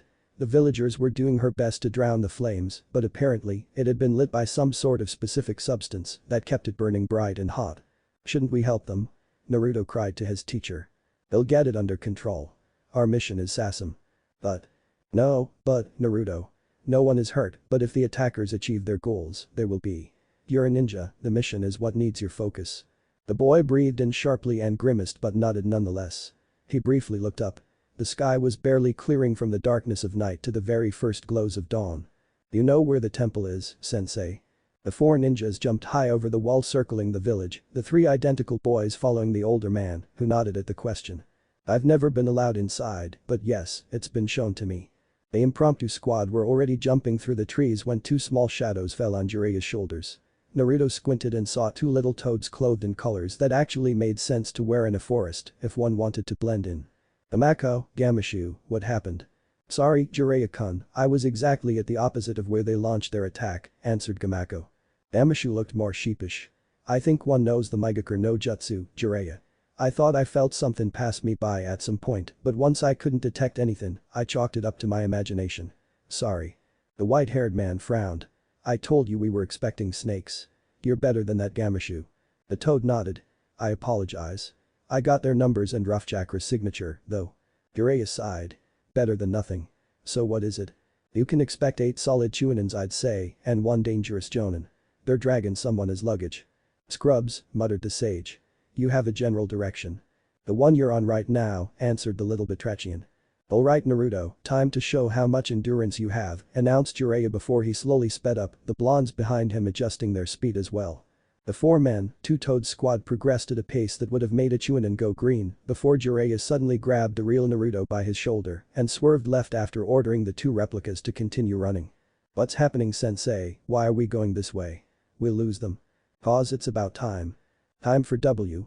Before Naruto could finish, an explosion rocked the forest and the boy blinked at the memories of his clones being engulfed in a storm of fire. The blonde gulped. They set up a trap. Yup, and we were going straight for it. Now we're circling around, meaning we're not behind them exactly, more on a parallel route. You follow. So they can't really set more trap for us, or it means separating. Yup. We know where they are going anyway, no need to tail them step to step. Now that their trap has been triggered, they'll be more relaxed, explained the sage. Now run, he added before releasing his grip on Naruto's shoulder. The boy found his footing easily enough and the master and apprentice soon were speeding again, hopping from branch to branch, high up in the dense canopy of the fire country forest. They're on our right, maybe 300 paces, muttered Gamashu suddenly. Naruto, we need to pick them off while we can fight guerrilla style in the woods, informed the sage. You make the plan. Remember, you need to save Sasam. The blonde palled. Even in the relative darkness, it was easily visible. A trail of sweat that was not due to the running rolled down his forehead. You're putting me in charge? He said in a white voice. Jiraiya nodded grimly. You said you deserved to be Chunin when we left Konoha, that's what Chuninins do. So come on, do it. Naruto swallowed thickly. That was right. Chunin led missions, they devised a plan, they gave orders. It was not a matter of brute strength but of wits and intelligence, cunning even. They were responsible for the success or the failure of the task. They carried the life of their teammates on their shoulders. The blonde suddenly realized how he had the really bad habit to talk out of his ass when really he was out of his depths. Ready for Chunin. He really was an idiot. Hurry up boy, we're losing time here and they have the girl. Naruto directed anguished eyes to the toad sage and was about to angrily verbalize his panic when a rather simple thought hit him. Sasam-chan was his friend and he had to rescue her. Jiraiya was putting him in a tough spot but he had also said he believed in Naruto. Being in a tough spot was how Naruto learned and performed best anyway. He would still kick his teacher's ass later. Maybe. One day, the blonde promised himself, his gaze once again directed firmly in front of him. He hummed thoughtfully for a few seconds before a plan formed in his mind. Naruto crossed his fingers in his favorite seal. In a puff of smoke, 5 shadow clones appeared. Gamako, can you do the same as Gamashu, like, feel people? Sure, Gaki. I'm no battle toad though. Naruto pointed at one of his replicas. Okay, hop on this one and tell them where Sasam is located. The toad shrugged and transferred from Jiraiya's shoulder to the clone's head. Naruto nodded at his cage buncheons. You know what to do. With a grim hi, the clones darted to the right, 2 up in the front, including the one carrying the little toad and 3 in the back. What is your plan? The white-haired sage demanded. First, they'll henge into something dark. Then I hope Gamako can pinpoint where exactly Sasam-chan is within their formation, then. The 5 clones, all wearing a simple night blue version of the original's orange attire, stalked with all the stealthy speed they could muster towards the enemies. Gamako. The toad suddenly opened his mouth and his tongue lashed out like a whip, apparently at nothing as it promptly retreated within the Batrachian's orifice. 9 enemies, 1 is at the center of their formation with a hostage. The 8 are divided into a square, 2 per angle. All 5 clones felt their eyes go wide at the precision of the information. Can you taste chakra with your tongue? One whispered excitedly. Yup, but you should focus, Gaki. The replicas nodded and the 3 in the back switched position as they neared the hostile party. Suddenly, the buncheon carrying the toad stopped, another replica staying with him.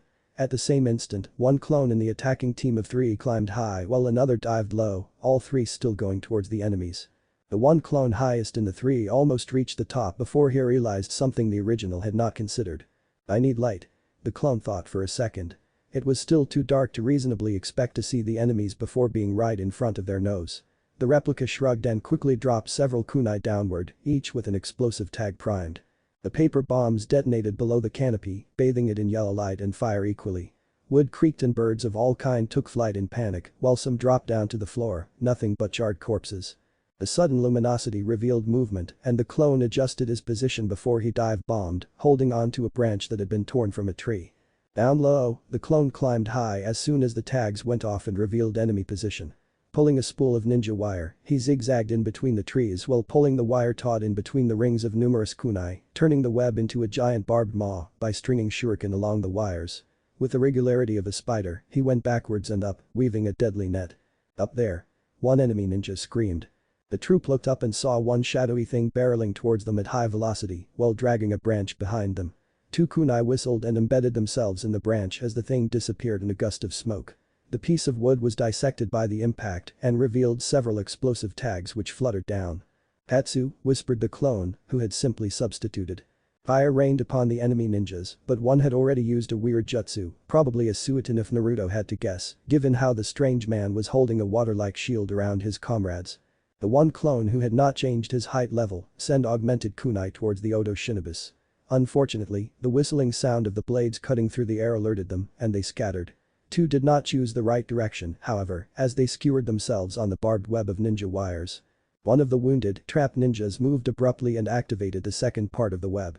Naruto's replica felt his eyes go wide with shock when it did not go as he had intended, and the man suddenly found himself hung by the throat.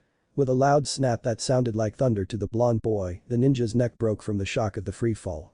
One enemy spat a fireball at the Naruto on their level, and the replica dove behind a trunk. This seemed to kickstart the Odo nins into action, and soon, they were covered with a large cloud of smoke. Suddenly, a hail of sharp projectiles was launched from somewhere within the enemy's cover. The rain of unexpected needles pierced the clone stalking above, who barely had time to wonder why they were gleaming pink in the flames that still leached the trees all around the site of engagement. Someone screamed authoritatively from within the smoke, and one Naruto saw two persons bolt out of it, one of them carrying a smaller figure. The replica made to follow but was pierced by a hail of rosy needles. The one replica left, the one underneath in his web, decided all bets were off since Asum was not there anymore. Refusing to ask himself too many questions, the boy launched a hail of augmented kunai. "Paper bombs," screamed a male voice as the first kunai sped past them.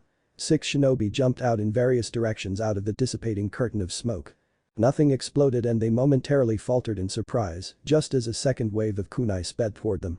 Those exploded with fury, 2 ninjas disappearing within the fiery blossoms. One fell from the flames as nothing but a blackened corpse. At the same time, the first kunai that had been launched arched back down. They detonated suddenly too and shrapnel, white-hot and razor-sharp, rained down mercilessly on the now devastated part of the forest. A cry turned into a gurgle and another Odo nin fell as he clasped his hand over his torn, bleeding throat. A scream of terrible, frustrated anger echoed in the artificial clearing, and the last thing the third and last clone saw was pink. The memories of his shadow clones made the original Naruto shudder. They separated sensei. I think a fourth set of memories interrupted him, and the blonde swore under his breath. 5 are coming in this direction, 2 kept running toward the temple. Sensei, you're super strong, right? Jiraiya snorted. You could say that, yeah. Then you'll distract the 5 coming here, and I'll pursue, explained the blonde, just as his last remaining clone landed in front of them, Gamako on his head. I'm borrowing Gamako, keep them from advancing and careful with the lady. But that said, both the original boy and his last replica bolted out in hot pursuit of Sasum and her captors, leaving behind a chuckling Jiraiya.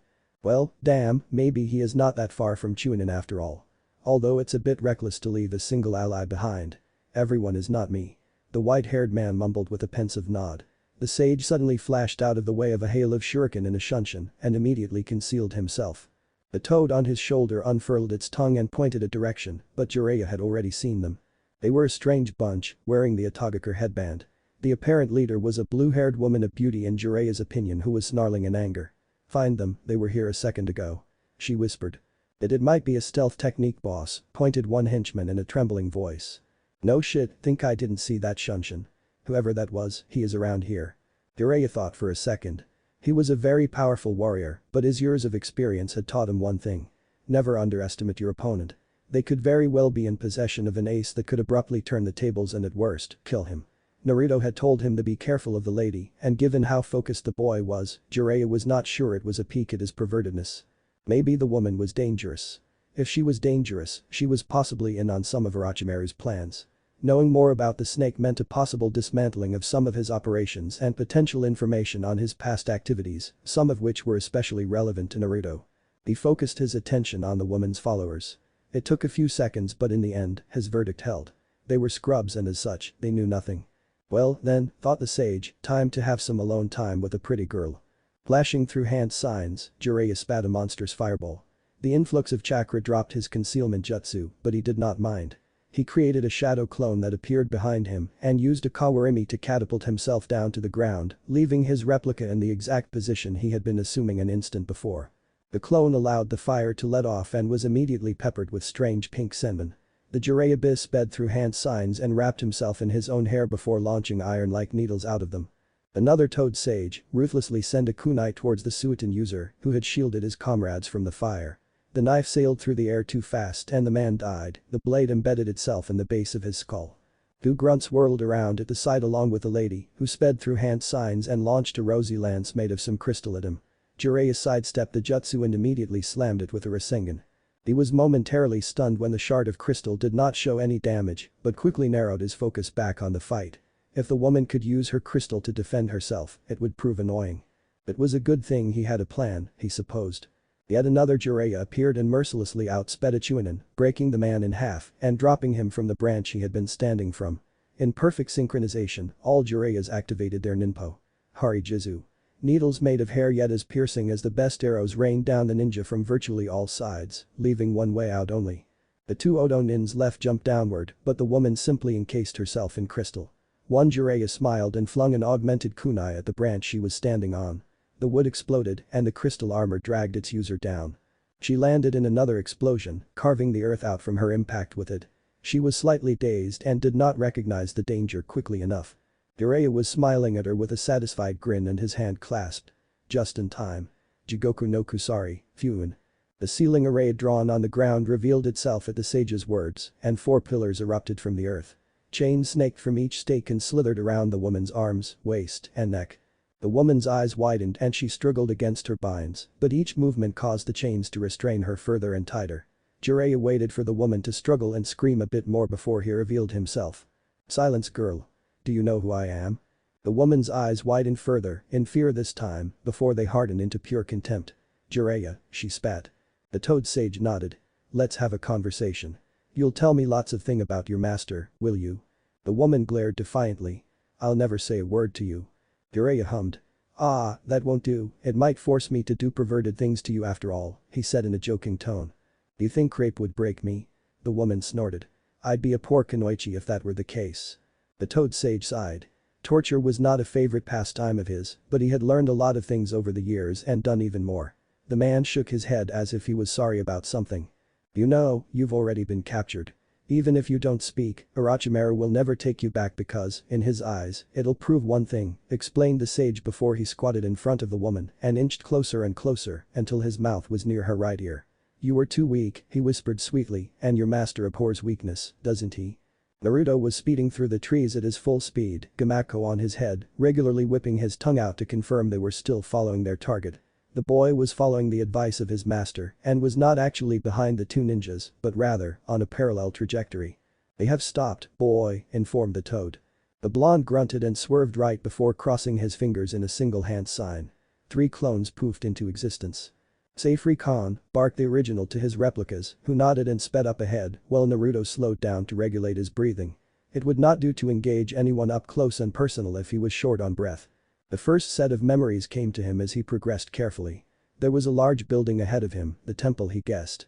The religious edifice was basically a stocky octagon topped by a traditional roof and surrounded by 4 higher towers.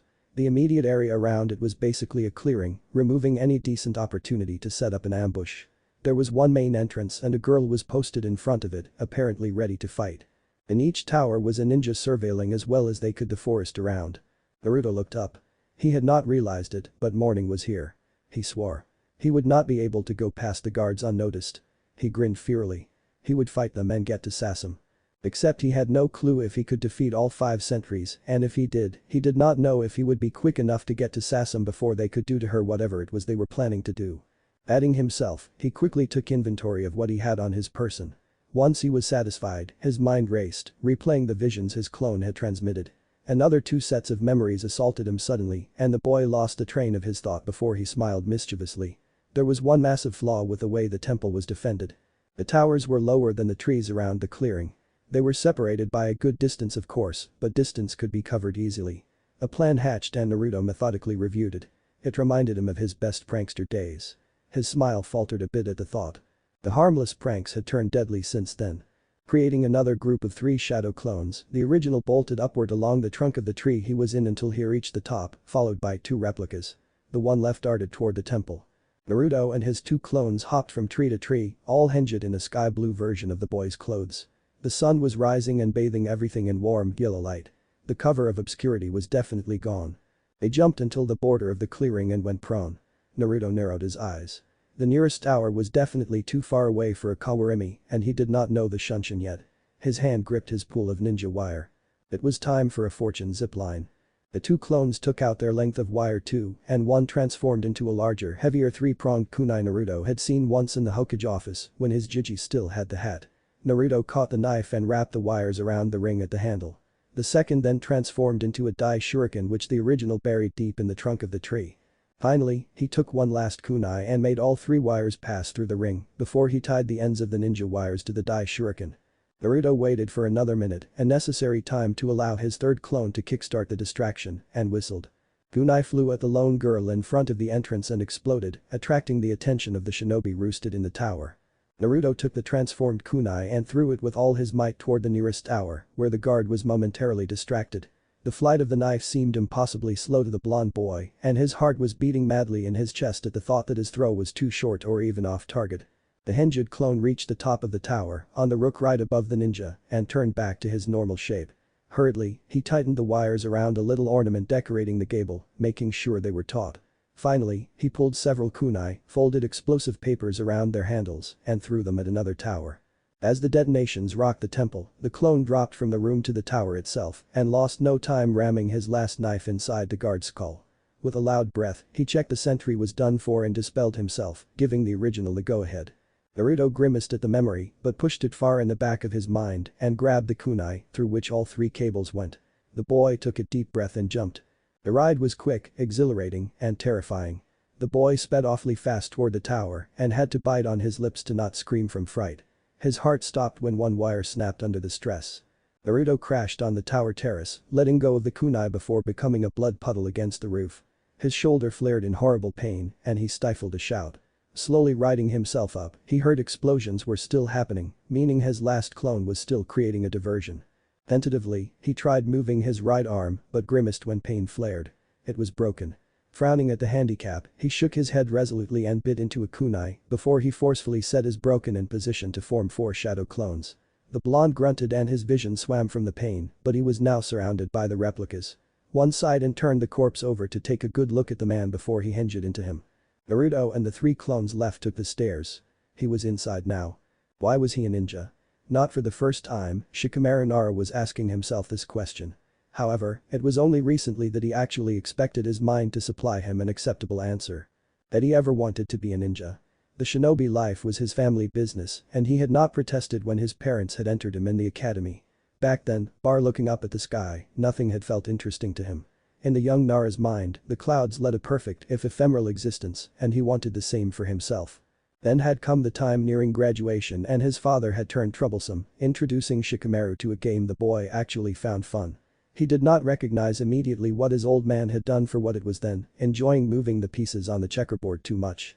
Shogi had nearly replaced cloud watching until Shikamaru's mother had started to nag him enough that passing his genin examination was the better alternative to failing it. He had been put on a team with Shoji Akimichi, a boy he considered a friend, and Ino Yamanaka, a bossy girl who was way too troublesome for her own good. None of his teammates had a reason to be a ninja, or at least, not one that mattered remotely. Shoji was like him. Being a shinobi was what the clan did and he was the clan heir, much like Shikamaru. He had been enrolled in the academy without being asked. They had been kids anyway. Of course, they would not know what they wanted to do. So evidently, it had been chosen for them. Ino was entered for the same reasons, but had found a personal goal along the way. Impressing Sasuke Uchiha, dark, brooding, and last of his kind. Classically awesome, talented, and with such a tragic life according to Ino. Shikamaru knew the Uchiha was not the only one with a broken past, but he figured his female teammate was more attracted to look. It made sense, considering how vain she was herself. At least, their teacher was far from being a slave driver. The man was nearly as lazy as Shikamaru himself, and the Nara boy had been relieved when all they had done was building their teamwork. It was easy. He was the brain, of course, Choji was the muscle and Ino the distraction, he supposed. It was like moving the little pieces on the shogi board and then the mission would be accomplished. Then their teacher had had the terrible idea to enter them in the Chunin examination.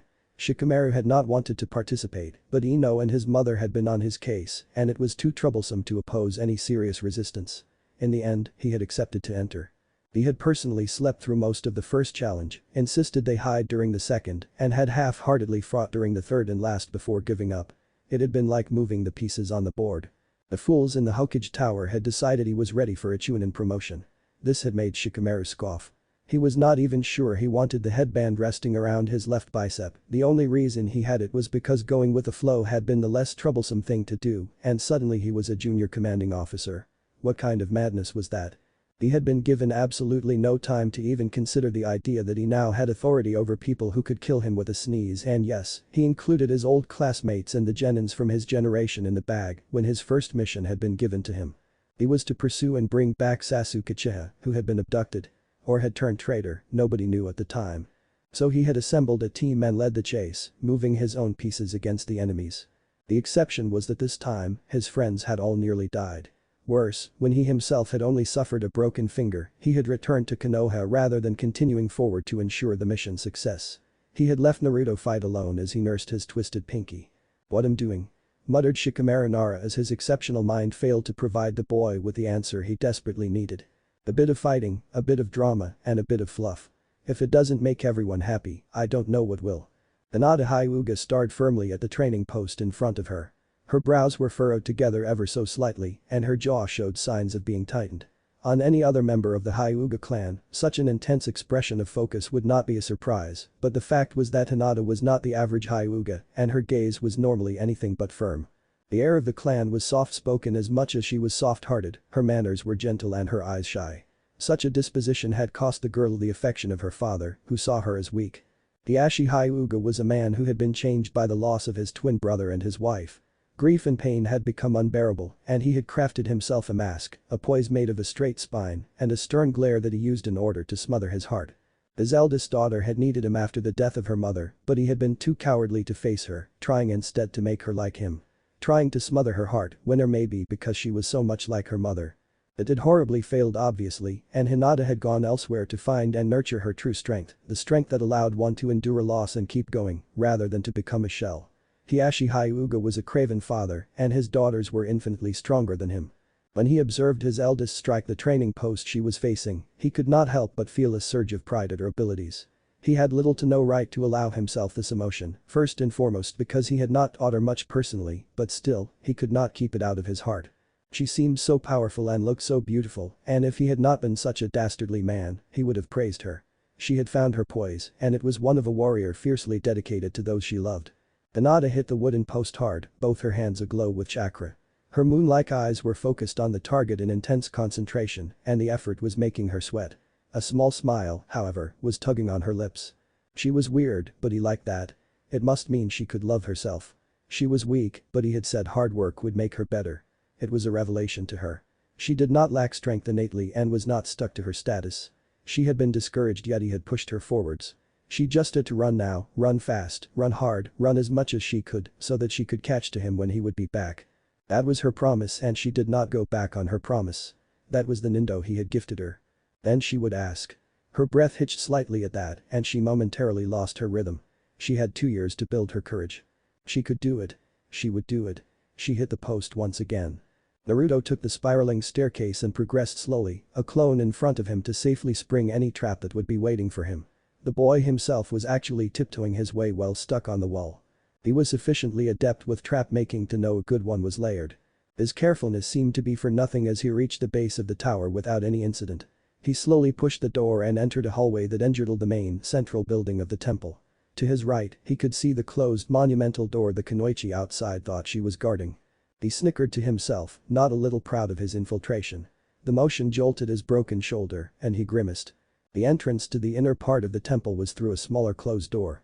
He surmised people from the Fuuma clan were welcomed in the hallway, and only the priests or priestesses could go inside the holy chamber. Well, he had no time for such considerations. He looked up and smirked when he saw the inner wall was pierced with windows. Carefully, he stuck to the wall with his chakra and walked up to the glass panel. He swore when he realized it was too rough to see through. He'd have to break it, which would attract the attention of whoever was inside, and worst of all, he'd go blind. A muffled cry came to his ears and suddenly, there was no time to think anymore. One of his clones took a kunai and smashed the ringed end of the handle against the glass, cracking it, but not shattering it. Rasengan, ordered the original, stretching his left hand out and drawing the necessary chakra. Another clone immediately ensured the wild rotation while he kept it contained. And fire. The whirling ball of pure chakra whined as he smashed it against the glass. It took less than 1/10 of a second for the orb to destabilize. The window was blown out in a rain of spiraling shards of glass. One replica was hit and dispelled, and Naruto got a deep cut across the cheek. The blonde realized how lucky he had been that most of the shrapnel had been sent away from him. He would have probably gravely wounded himself with his own attack. As it was, some pieces of glass were embedded in his jacket, but it was sturdy enough to resist being completely cut. Someone screamed in the inner chamber, and Naruto saw a man with black hair and thick eyebrows getting a bloody shard out of his arm. The boy's eyes roamed around as fast as they could. The inner room of the temple was, logically, an octagon. The walls were painted a soft orange, and there were 8 big columns of wood, painted red, in the center, enclosing an even smaller space. The roof was high up and arching into a dome, as the exterior had suggested. He vaguely noticed some paintings inside the cupola, but the urgency of the situation did not allow him time to indulge. His 2 clones peppered the dark-haired man with shurikens, which were easily deflected by the strange scissor-like contraption he had mounted on his arm. One clone continued his barrage from the windowsill, while the original and the second clone jumped up, still sticking to the wall. Given the man's weapon, Naruto assumed he was a melee specialist. It was the boy's favorite range, but the fact was that he had a broken arm. It was a big problem, considering it also robbed him from his Fujutsu, and his aim with his left arm sucked considerably. It was something to correct for the future, he silently noted to himself. Help me. A cry coming from in between the pillars attracted his attention. That was Sasam's voice. The original nodded to his 2 clones who winked in response. They would keep the dark-haired man busy and he would save the princess. Naruto sprinted up and along the walls until he reached the highest point of the pillars. Above him was the cupola and below, the sanctum of the temple. He could the clanging sounds of shuriken and kunai being thrown and deflected and the curses of the man as he no doubts chased his clones to no avail. The form of Sasam could easily be seen, restrained and laid on an altar. The slab of stone was cut into an 8 branches star and covered in esoteric markings. A masked figure, that of a man given his overall shape, was hovering above the girl, one parchment in hand and muttering something Naruto could not hear. Stalking down one of the pillars as silently as he could, the blonde approached slowly, intent on not giving his presence away. Little by little, snippets of what the man was saying reached his ears. How do you open? Come on, I traced the glyphs, I gave the blood, reveal yourself to me. Naruto shuddered. The man, it was a man's voice, he was sure of that, was unhinged. The blonde observed Sasam. The girl was trembling and nursing a cut on her hand as well as she could, given the ropes that bit into her. He needed to get her free, and maybe she could help him defeat whoever the masked man was. Now the question was, how was he going to accomplish that?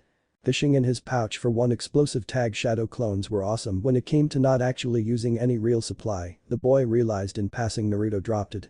Like a leaf in a sweet breeze, the paper bomb fluttered down lazily. Hamakiri. Get rid of the pests. I can't concentrate. The masked man screamed suddenly in annoyance, probably at his companion who was still busy with Naruto's shadow clones. With a huff, he returned his focus to Sasam, just as the explosive tag landed on the girl. With a strangled cry of panic, the man wildly swiped at the piece of paper and, seizing Sasam, jumped outside of the perimeter delimited by the columns. Naruto pounced, kunai in his left hand. The knife bit into flesh and there was a grunt of pain before the boy was grabbed by his collar and thrown off. You fucking roach. Who are you? The blonde took a deep breath and grit his jaw to keep from vomiting, the pain in his broken shoulder difficult to ignore. Pointing his bloodied kunai at his opponent, he snarled as threateningly as he could. Hand Sasam over, reinforcements are on the way. The masked man chuckled, his right hand gripping the gash on his left arm. They won't get past Kotohim. On the ground, a dazed Sasam widened her eyes suddenly. No, she whispered. It's okay Sasam-chan, you'll be free soon, assured Naruto as both men started to circle around the prone form of the girl. She is going nowhere. I need her here so you'll die. TCH, try it, you weirdo, taunted the blonde in return. Gladly, answered the masked man as he lunged suddenly. Naruto stepped sideways and attempted to slash with his kunai at the already wounded arm of the man, but the blade sliced the air and his wrist was suddenly wrenched in an unnatural way. The blonde snapped a kick at his opponent who blocked it with a raised leg. Naruto grunted and let his kunai fall out of his grasp. Faster than the blink of an eye, the blonde brought his raised leg down and kicked with the other. His feet impacted the kunai with force and the blade buried itself in the man's side. At the same second, Naruto felt his nose explode under the strength of a kick. Momentarily blind, he could not adjust his position to his enemies and his wrist suddenly snapped, broken. A cry meant to escape his lips, but a hand suddenly knifed him on the throat and only a gargled sound came out. A foot stomped his sternum and forced all air in his lungs to escape. "You little bitch." The man spat and coughed. "You fucking knifed me."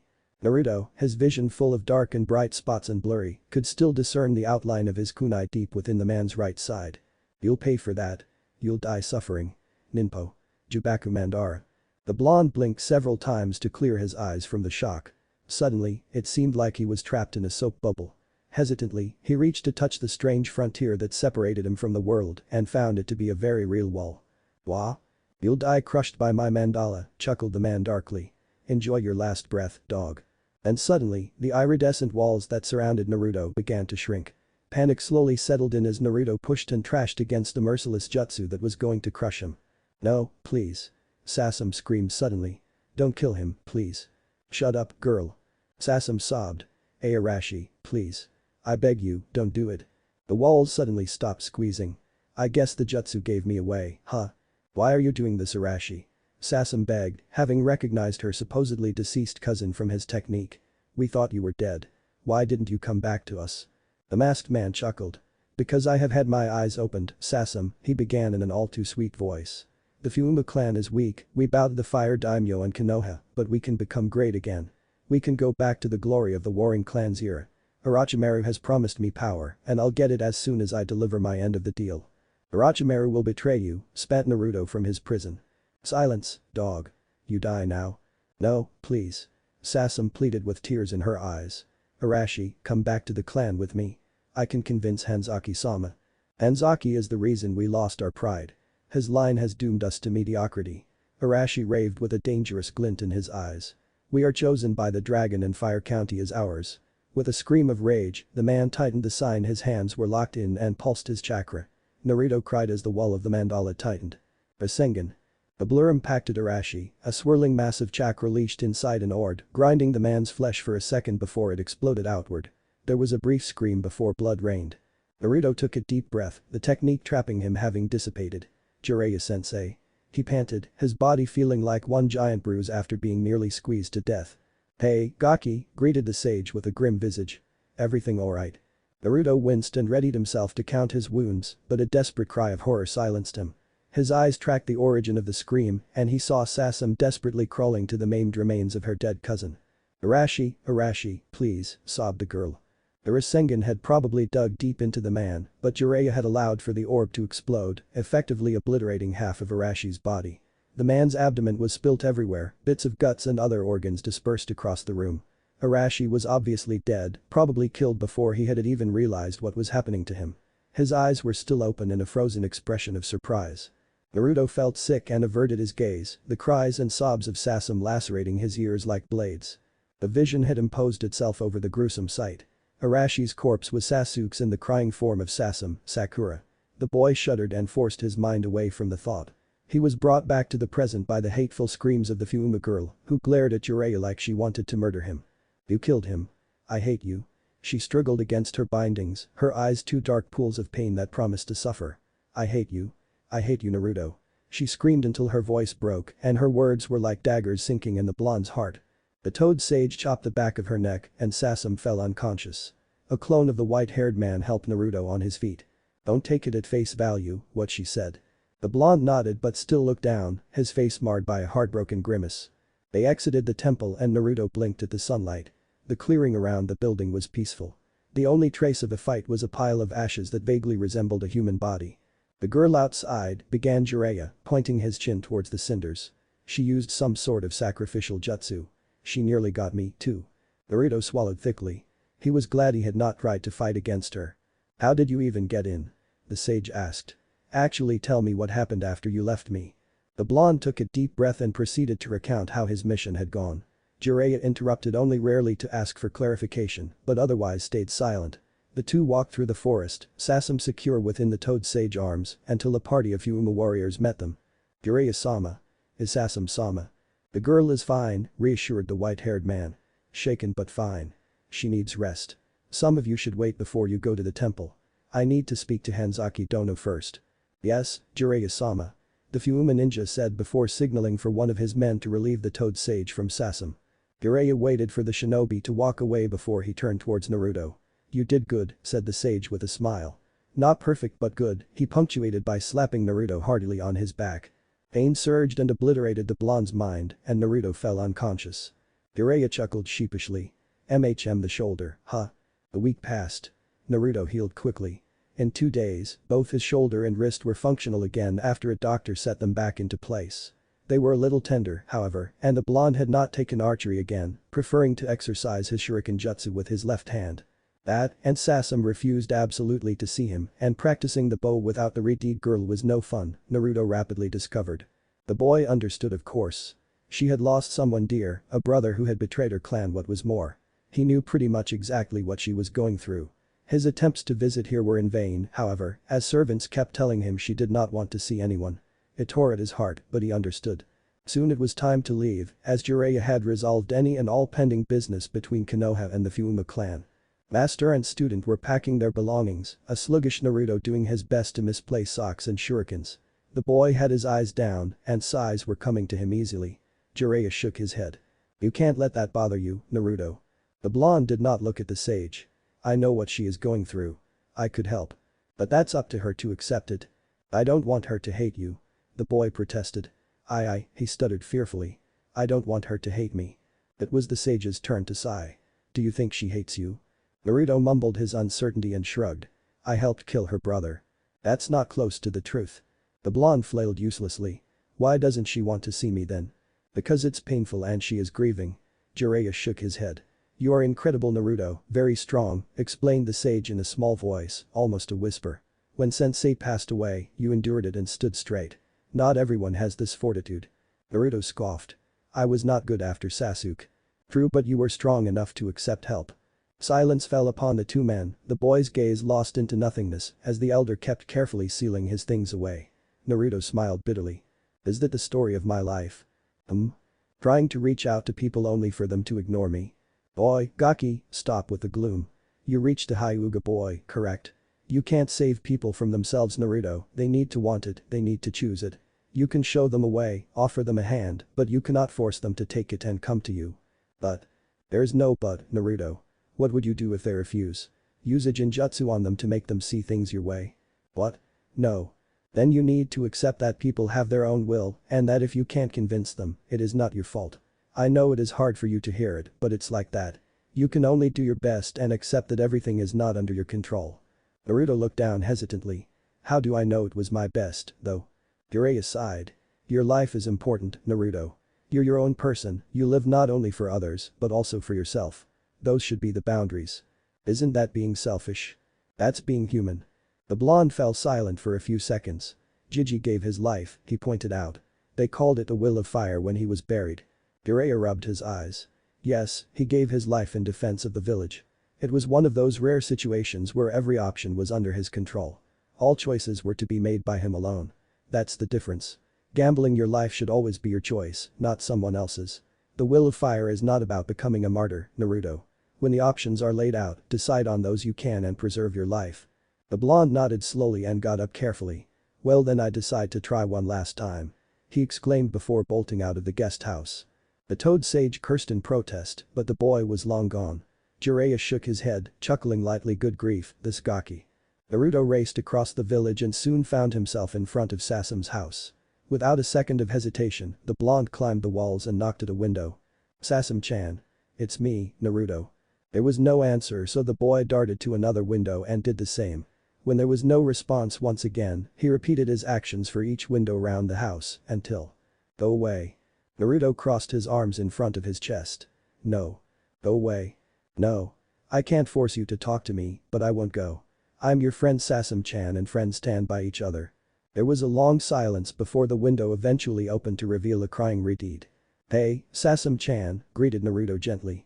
Hey, Naruto-kun. Can I come in? The girl nodded and the boy stepped inside. In a heartbeat, he engulfed the retreat in a hug.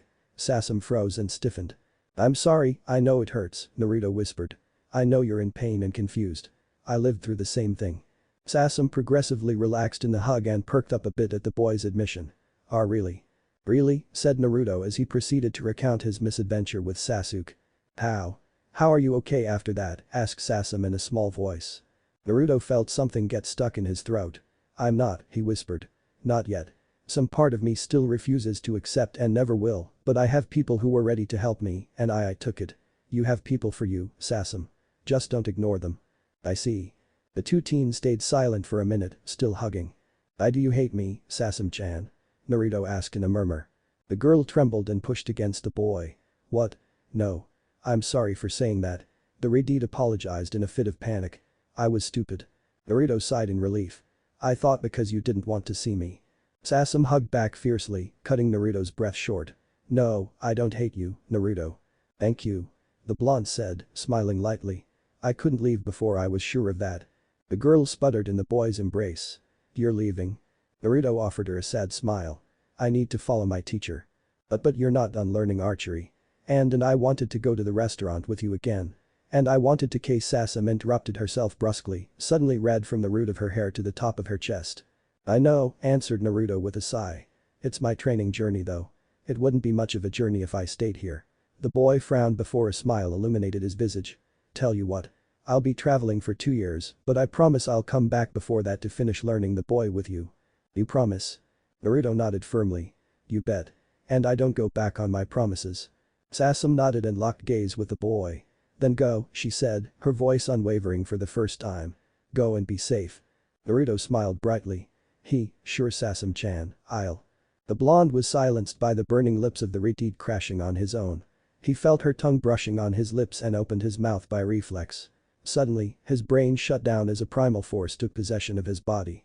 Something was pulsing through him, making him numb to everything but the unbelievable sensation of Sasam's mouth pressed against his own. It was teeth, saliva, softness, and heat, and it felt amazing to him. Eventually, the girl broke contact. Both teens were panting, and Naruto was emitting incoherent noises. "So that you remember me," she whispered. "Huh?" Sasam pushed the blonde out of her window. "Something about not owning Naruto goes there." Naruto danced around the clone of his master, pushing the replica around. It was a simple Earth clone, but the blonde could now defeat those without any problem after 4 months of intense teeth-breaking sparring and conditioning. The boy had, under Jiraiya's guidance and with some input from Fukasaku, developed and refined his brand of Taijutsu. The chaotic feel he favored was still here, if Naruto wanted it he could not get rid of it, but now each motion had a specific aim, in addition to contributing to the overall overwhelming sensation of being swept up in a maelstrom as the Toad Sage described it. The original, sloppy form was nowhere to be seen anymore. Naruto knew every efficient technical way to throw a painful punch, and the blonde made sure to maximize his momentum for additional impact. His brawler instinct still raged vigorously however, as the boy did not shy from the most unconventional tactics. Takedowns, submission locks, headbutts, abrupt height changes, handstands for upside-down kicks, everything was good to score a hit. Or drive the opponent mad, as had noted Jiraiya. Naruto spun, bringing an elbow sideways against the clone's guard while simultaneously going for a leg sweep.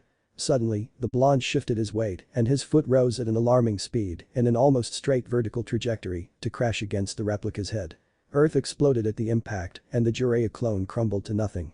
A slow round of applause celebrated Naruto's victory. The Toad Sage clapped while he analyzed the fight that had just gone down. His pupil was progressing at a tremendous speed. An Earth clone was no shadow clone, and contrary to the blonde's favorite technique, it only held 1/10 of the original user's strength, pretty much like any elemental clone. Still, he was Jiraiya of the Densetsu no Sannin, and 1/10 of his strength should have been enough to put any Chunin in their place in a pure Taijutsu match. Naruto just did not seem to care about conventions and the notions of what should be possible or not. The Toad Sage had to admit the boy's brand of martial art was a scary thing he had never seen before. The style of Mido Gai, Konoha's first Taijutsu user, was undeniably powerful, but it was relatively straightforward.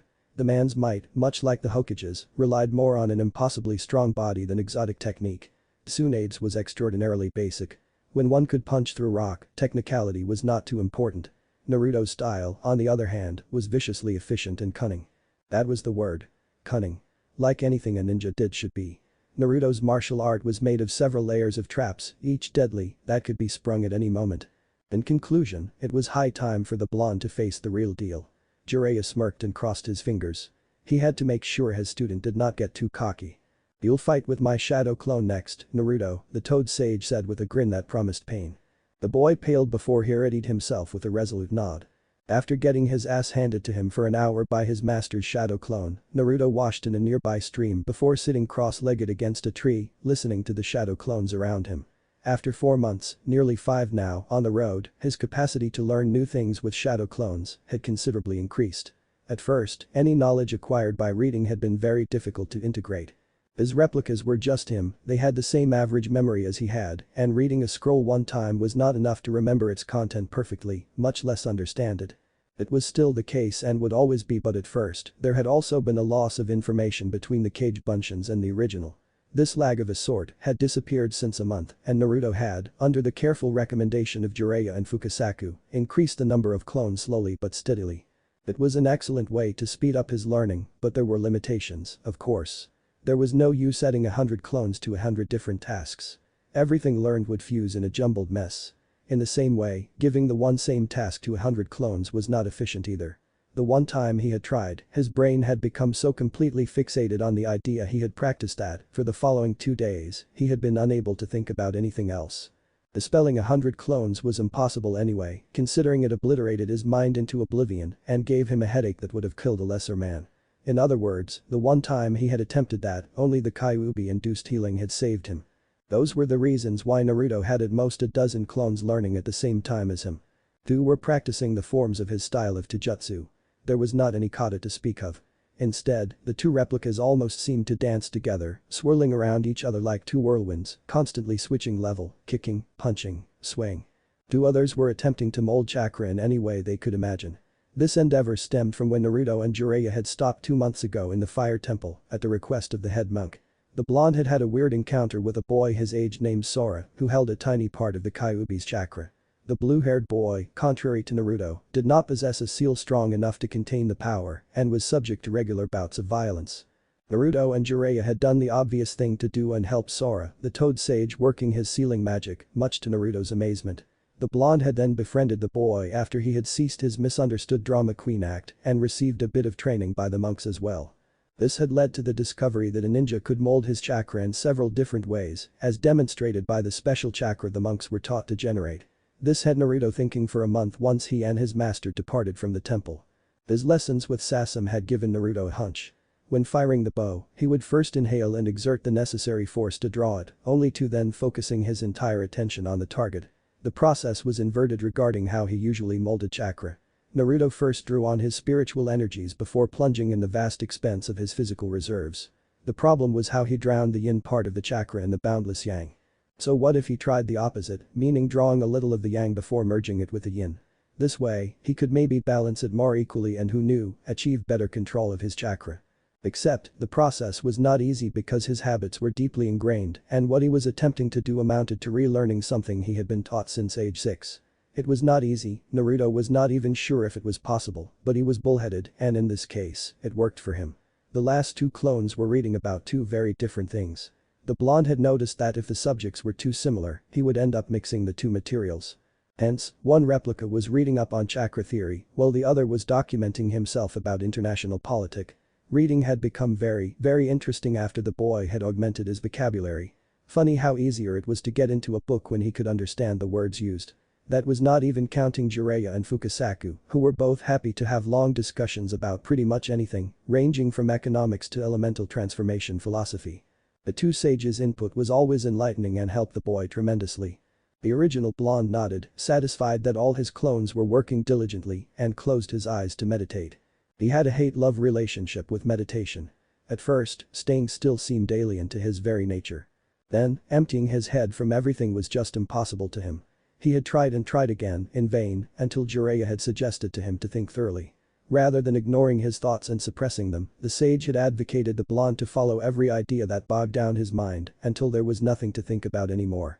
Fukasaku had approved, saying it was the second step to knowing oneself. Naruto understood quickly what the little toad meant. If he wanted to get rid of a thought, he had to resolve it completely.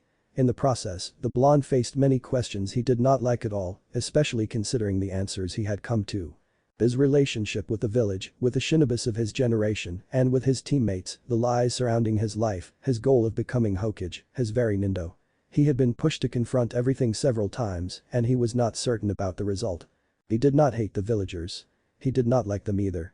He could acknowledge they had suffered from the Kyuubi's attack, but they had decided to take it out on him, despite he having nothing to do with it. He had endured their scorn, their hate, their pain while they had reveled in their treatment of him. His only protest had been his pranks, annoying, sometimes costly, but never damaging nor dangerous.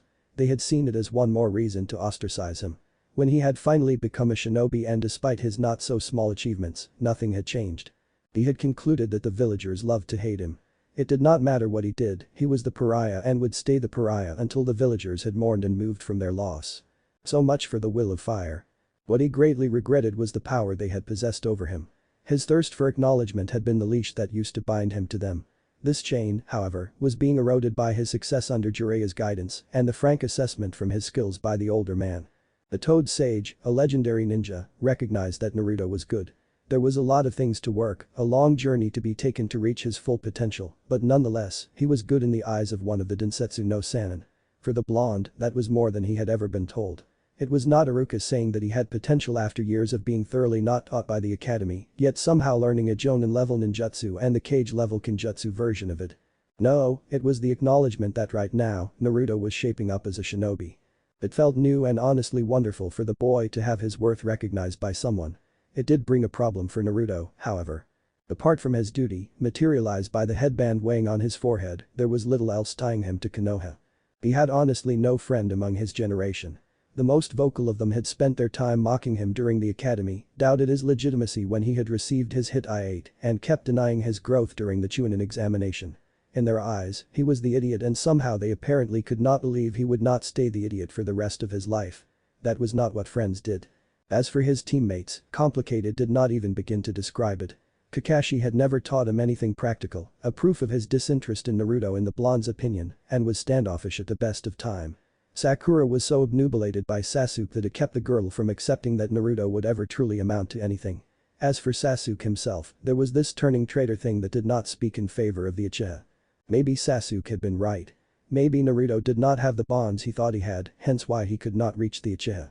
Because ultimately he could only extend his hand so far. It was up to others to take it and accept his friendship, and the blonde was now unsure of who had truly done that if anyone.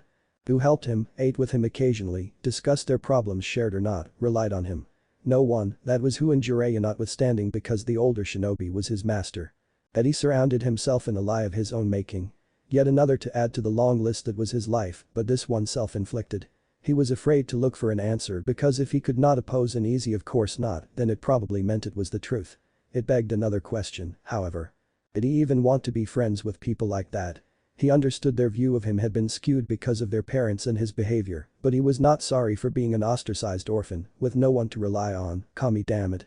He could acknowledge by now that his constantly hyper attitude and eagerness could be tiring, hell he was tired of it, but had anyone explained him to tone it down, because it could come off poorly. No, they had demanded he shut up. He could accept by now that his pranks were not endearing, but had anyone offered to play with him? No, they had left him alone. He could understand by now that his lack of knowledge and manners were annoying, but had anyone tried to remedy to that? No, they had abandoned him in his mediocrity. They had a set vision of who he was, and what his worth was, and his growth had changed nothing. No one had bothered to acknowledge, accept, or understand him, and that was something he could not do in their place, try as he might. Creating a bond of friendship was a two-person effort, and he was not certain he was willing to try so hard at it anymore. He did want friends. No, he did need friends.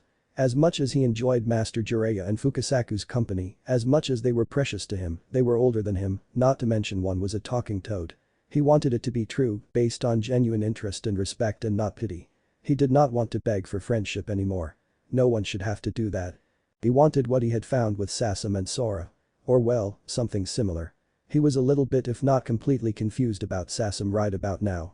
He wanted to find that in his home village, where he should belong, and not only literally everywhere else. All this reflection then invited another interrogation. Was there any point in becoming the Hokage? If saving a country, surviving Orochimaru, beating Neji, and defeating Gaara had not changed his peers' opinion of him, then, no matter what he would do, they probably would not change. He wanted the hat to be acknowledged, but the red and white robes of the fire shadow would never bring him something like that. As long as everyone saw the shadow of the fox looming over him, no one would ever accept him, and once again, he could not do anything about that. He had already proved he was not the Kyuubi. They had to want to work through the rest, and again, he was not sure they did. His role as the black sheep was a precious commodity they did not seem eager to forego. It was not fair. He knew life was not in general. His was a prime example of it, as was Niji's. He could not understand why anyone would go out of their way to make it even more miserable though. He could not forgive that, not when he had been told to endure for as long as he could understand the word.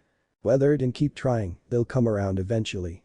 That had been the Sandaime only words of comfort to him, a promise of better days to come. After his conversation with Jiraiya about giving his all, Naruto had to wonder, however. When was it enough? And how could the Sandaime have promised such a thing when he had done nothing for it? Naruto's love for his Jiji was tainted with bitterness nowadays, the memory of the old man soured by the realization that he had never attempted to truly help the boy. Buying him ramen once in a while did not make it okay. Not anymore. His statement, however, stayed. The villagers would come around. The boy was unsure about that, but again, he was changing, he knew it. It meant they could too. Maybe he would give them a chance, one last time.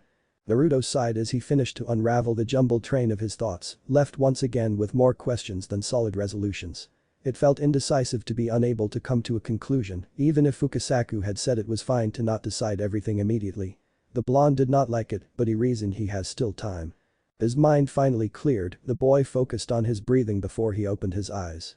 He was in a vast sewer, in front of a gargantuan cage closed only by a thin sheet of paper. It was not the first time he found himself here, and it was actually his destination, so the boy simply walked towards the prison. There was water everywhere around him. The seemingly infinite ocean of his physical energy, Naruto had understood. Hello Kyuubi. Two eyes opened in the darkness beyond the steel bars of the prison and glared at the boy. You are here once again, human, growled a cavernous voice. Naruto was not certain about it, but it felt like the usual hostility he was met with had been toned down. Maybe. The being he was hosting within his chakra coils was a millennia-old Bijuu, an intelligent entity made of chakra so dense it was physical. Recognizing any emotion in the voice of the fox was at best a guessing game, and it assumed the Bijuu even felt the same emotions as humans did. Apart from anger, nothing was certain. Yes. I'd like to discuss with you. Naruto had attempted to converse with the Bijuu 2 times already, not counting that one incident involving falling off a cliff. Are you trying to befriend me once again? It was indeed Naruto's goal. He did know if the Kyuubi was even capable of conceptualizing friendship, so the first step was more of an entente of a sort. The boy nodded. Yes. He figured that, as they were stuck with one another, they had to at least find some common ground to maybe work together. Also, Naruto was chased by an organization of S-ranked criminals, so any help was a boon. Really? Are you sure it isn't my power you seek? The Kyuubi asked menacingly, causing Naruto to flinch. The mighty being growled. I remember telling you I was only interested in my freedom anyway. Naruto sighed. And I told you I would give it to you if it was not a death sentence for me.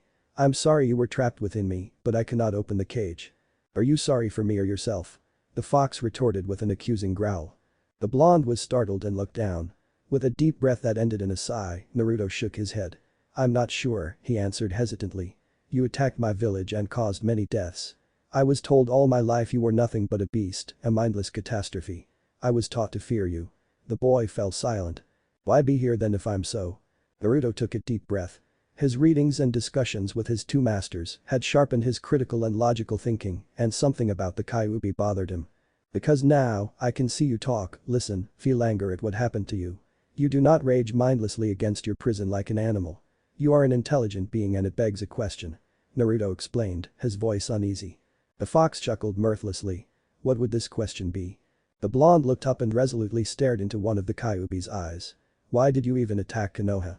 The Bijuu's chuckle turned into a stone-grinding bout of laughter. Indeed, why did I attack? The fox boomed with a dark fury seeping from his tone. Tell me human, do you know the story of your village foundation, of the conflict that ensued? You mean Hashirama Senju's and Madara Uchiha's fight? I care not about their name, howled the Kyuubi with rage, lightening his eyes with fire. One enslaved me to his will and set me upon the other who decided I should be caged for all eternity. On the day of your birth, someone once again reduced me to a puppet, robbing my will from me and making me attack your village. When the Toad Sage broke the spell, I was ready to fight to escape, but I was yet again caged, this time within you. The Biju punctuated his angry speech by slamming his tails against his prison, the power of its chakra shaking the foundations of the seal. Naruto was left on his knees, speechless. "You humans are a despicable, selfish race," hammered the fox with nothing but scorn in his voice. "You either fear my power or wish to use it to further yours. I hate and despise your kind, human, and I will never be friend with you." It raged against the cage. The blast of power ejected Naruto from the seal, leaving him gasping for air under his tree. A tear rolled down his cheek as the fox revelation crashed upon him. Now he really did feel sorry. The 9 Bijuus were creatures of unbelievable power. They were also intelligent beings who had been enslaved by mankind, their might too great to be left alone. No one had bothered to acknowledge, accept, or understand them. The blonde felt a great void opening within him.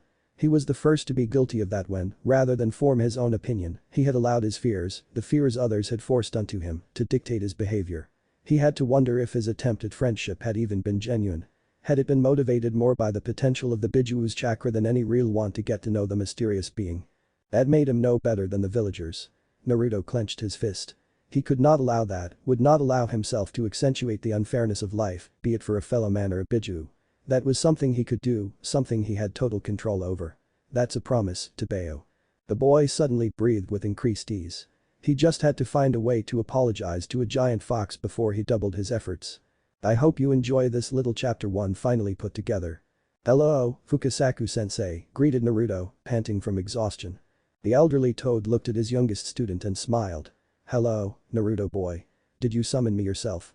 The blonde nodded with a proud smile. "Sure it did.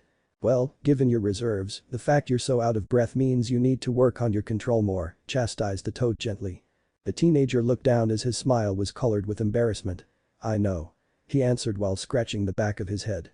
"With how it's going, I'll need to work on it for my entire life." He chuckled. "Well, no one is ever perfect," noted the toad elder. "Think of it as something to keep you humble." Naruto grumbled. "Would be nice to be able to call you without nearing coma every time though." Fukasaku chuckled good-naturedly. "I've no doubt you'll get it eventually. To have a permanent reminder that the journey is never over, however, is a boon I would not overlook." "A boon?" "Certainly. I have difficulty finding the areas I can improve myself in. I need to remind myself constantly that, as good as I'm not the best I can be." Naruto cocked one eyebrow up and grinned crookedly. "You're very good, though," the boy pointed out. "And that wasn't very humble," he muttered under his breath. "I heard that you know," smiled Fukasaku. "Just like it would be false modesty to say otherwise, it would be hubris to think of myself as more than I am." "Hubris? The arrogance that leads to downfall." "Oh. So be proud of what I achieve, but don't let it go to my head." "Precisely." Fukasaku nodded with satisfaction. "Got it," answered Naruto, his smile confident once again. "Anyways, I called you because I need your help, sensei." "I had guessed, considering you never invite me for tea." Naruto blushed and scratched the back of his scalp, suddenly feeling embarrassed. It was true, after all. He and his master Jiraiya did only ever call the elderly toad when they were in need of advice. Was it bad taste to do so? He knew Gamakichi liked sweets, but would Fukasaku feel insulted if he was offered children treats? He looked up and saw the crooked smile the toad was wearing. The blonde pouted. "Don't tease me, Fukasaku-sensei, please. I feel bad now." Naruto hesitated for a second. "Should I prepare some tea?" The toad chuckled. "Surprise me next time. What is it you wanted to ask me?" Still pouting mildly, Naruto took a second to order his thoughts. "Well, I kinda met with the Kyuubi." Silence answered him before Fukasaku started humming. "You kinda met him?" "Well, I discovered that meditating grant me access to the seal. I tried to discuss with the Kyuubi, but he is really hostile." "Why did you want to talk with the Bijuu?" Naruto scratched his temple.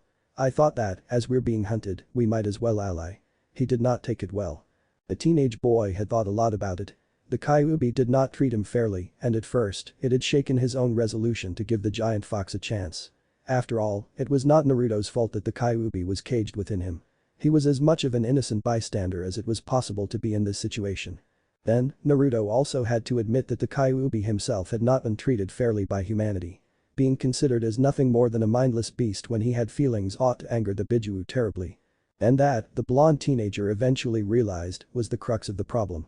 The Kyuubi was angry, terribly so even. And when someone had so much anger inside them, being fair was the least of their concerns, especially when, like in Kyuubi's case, it would bring them nothing. Naruto was tired of being nice, understanding and helpful, and of constantly fighting to prove he had worth and was not the being he held at bay, But the reason he had even bothered in the first place was a promise that things would get better. That his efforts would be rewarded with what he yearned for. What did the Kyuubi seek that would be worth being fair to him? Nothing. The fox only wanted freedom, and it was the one thing Naruto could not grant for fear of dying. Why would a giant chakra being, possibly as old as humanity itself, want acceptance and approval from humans, especially after being hunted for or because of his power for so long? And why would he listen to Naruto when his power was precisely the reason the boy had tried to approach him in the first place? How do you think I could help you with that? The toad's tone, while patient as always, was tinted with skepticism. Naruto opened his mouth to answer but came up with a blank. He closed his lips and stared at the elderly batrachian with surprise, slowly writing itself all over his face. You don't know how to help me? Fukasaku cocked his brow. Do you think me all-knowing, Naruto boy? The toad questioned amusedly. It is not a widely spread knowledge, especially among your kind, but Bijuus are sentient creatures like you and me. I suppose the one caged in your hara is angry. It was not a question, and the blonde could only nod. Well, what would you have me do, wave his anger away? Naruto sighed as his eyes were cast down. No, of course not. It's just I don't know how to begin. Do you know what you even want to begin? The toad asked gently. What do you mean? The boy answered, uncomprehending. What is it you wish to achieve by contacting the Kyuubi? The master questioned again. Naruto sat and leaned back on his elbows, inhaling the crisp morning air as he looked up at the blue sky of early March. Trapping his breath in his lungs, the Bond teenager pondered the question. I want to apologize, he eventually answered, relaxing his breathing. When I approached him Kyuubi I thought I wanted an alliance of a sort, but I didn't realize how one-sided my proposition was. And ultimately, it entailed using his powers against other people who wished to use his power. I can understand how hypocritical it seems for him. Fukasaku nodded. Well then go and apologize I suppose. The blonde snorted and threw an incredulous look at the elderly toad. Yeah, not sure it's gonna work, sensei. Why not? The toad retorted immediately. What more can you do? You cannot die to prove your sincerity. He might not see it like this, but much like Kyuubi is an unwilling prisoner, you're an unwilling cage. His freedom against your life is a price he might be all too willing to pay, but one does not weigh more than the other. So, go and apologize sincerely. It is up to him and him alone if he accepts it. You cannot force people to like you cannot force people to receive your help, you cannot force people to accept your apology and forgive you. It is called free will and you cannot go against that. Naruto's face fell more and more as Fukasaku lectured until he sighed at the end. I know all that sensei, he groaned, I just wish the boy threw his arm in the air as he abruptly righted himself straight. I don't know what I wish. It'd be easier if everyone could be friends if I didn't have a bunch of psychopaths after me, and if Kyuubi were allowed to prance around or whatever it is giant foxes do, as long as he does it outside of me. Many of us do, Naruto boy, nodded Fukasaku understandingly. Many do indeed, much like many do not, and this is the root of all conflict. Some are satisfied with what they have and what they are, some aren't and thus they fight to get it. Couldn't they just be content with it? The blonde spat before immediately grumbling to his sensei not to answer. He himself had never been content with being treated like some non-existence by his village. His goal of becoming a ninja was the very manifestation of his fight against a hand he had been dealt. Now, a sect of S-ranked criminals was looking for the Bijuus, all 9 of them. What right did Naruto have to deny them, save the fact his life was on the line? The members of Akatsuki weren't satisfied and were fighting to achieve something. To upheave the rule of the 5 great ninja villages, maybe. To establish themselves as some kind of world rulers. And why not? The era of the ninja village was objectively not better than the warring clan period. Clans banded together to fight against other alliances of clans rather than among themselves, countries were fewer in number, but larger and more powerful. War had become rare, but each one had been many times more devastating than any skirmish of the warring clan era. Even the legendary Senju Uchiha feud had been tame in comparison to the Second Shinobi War. The size of armies had grown larger, the extent of the desolation had become greater. Maybe the world did need a new dawn. After all, was there a moral high ground somewhere for Naruto to stand upon? The one problem the boy could see was that there was absolutely no guarantee a bunch of dangerous criminals would do any better. There was also the fact they were after Naruto's life, and the blonde was not too keen on dying for a cause he knew nothing about. He imagined for a second Itachi Uchiha and Kisame Hashikage trying to convert him to their ideal. Intensely weirded out at the prospect, he blinked and chased the image out of his mind. Would it be so impossible though, considering he was trying to approach the Kyuubi? There is really nothing else to do, is there? Naruto asked with a sigh and his tone heavy. Fukasaku patted his student on the elbow. You're trying to make a friend, Naruto boy, don't sound so gloom about it. That's a nobler endeavor than many a man's. The blonde gave the toad a small but genuine smile. Thanks. The boy looked up again and allowed his gaze to wander atop the bald trees. Is it weird? Fukasaku cocked his brow. What would be? Me? Trying to make friends. I don't really know. Life was easier when it was dead last, babbled the teenager, scratching his head. Was it? As for your question, everyone is weird. According to Gamamaru-sama, it makes the world go round. I thought Gamamaru-sama wasn't all there. Doesn't mean he isn't wise at times. And don't be disrespectful of the eldest member of your summons, Naruto boy. The blonde sputtered. But I and you. I am who I am, Naruto boy, my age offers me certain privileges you have yet to earn. Naruto sighed. I suppose there is that. The boy turned his head to look at the elder toad. What should I prepare next time I call upon you and it's not a matter of life and death?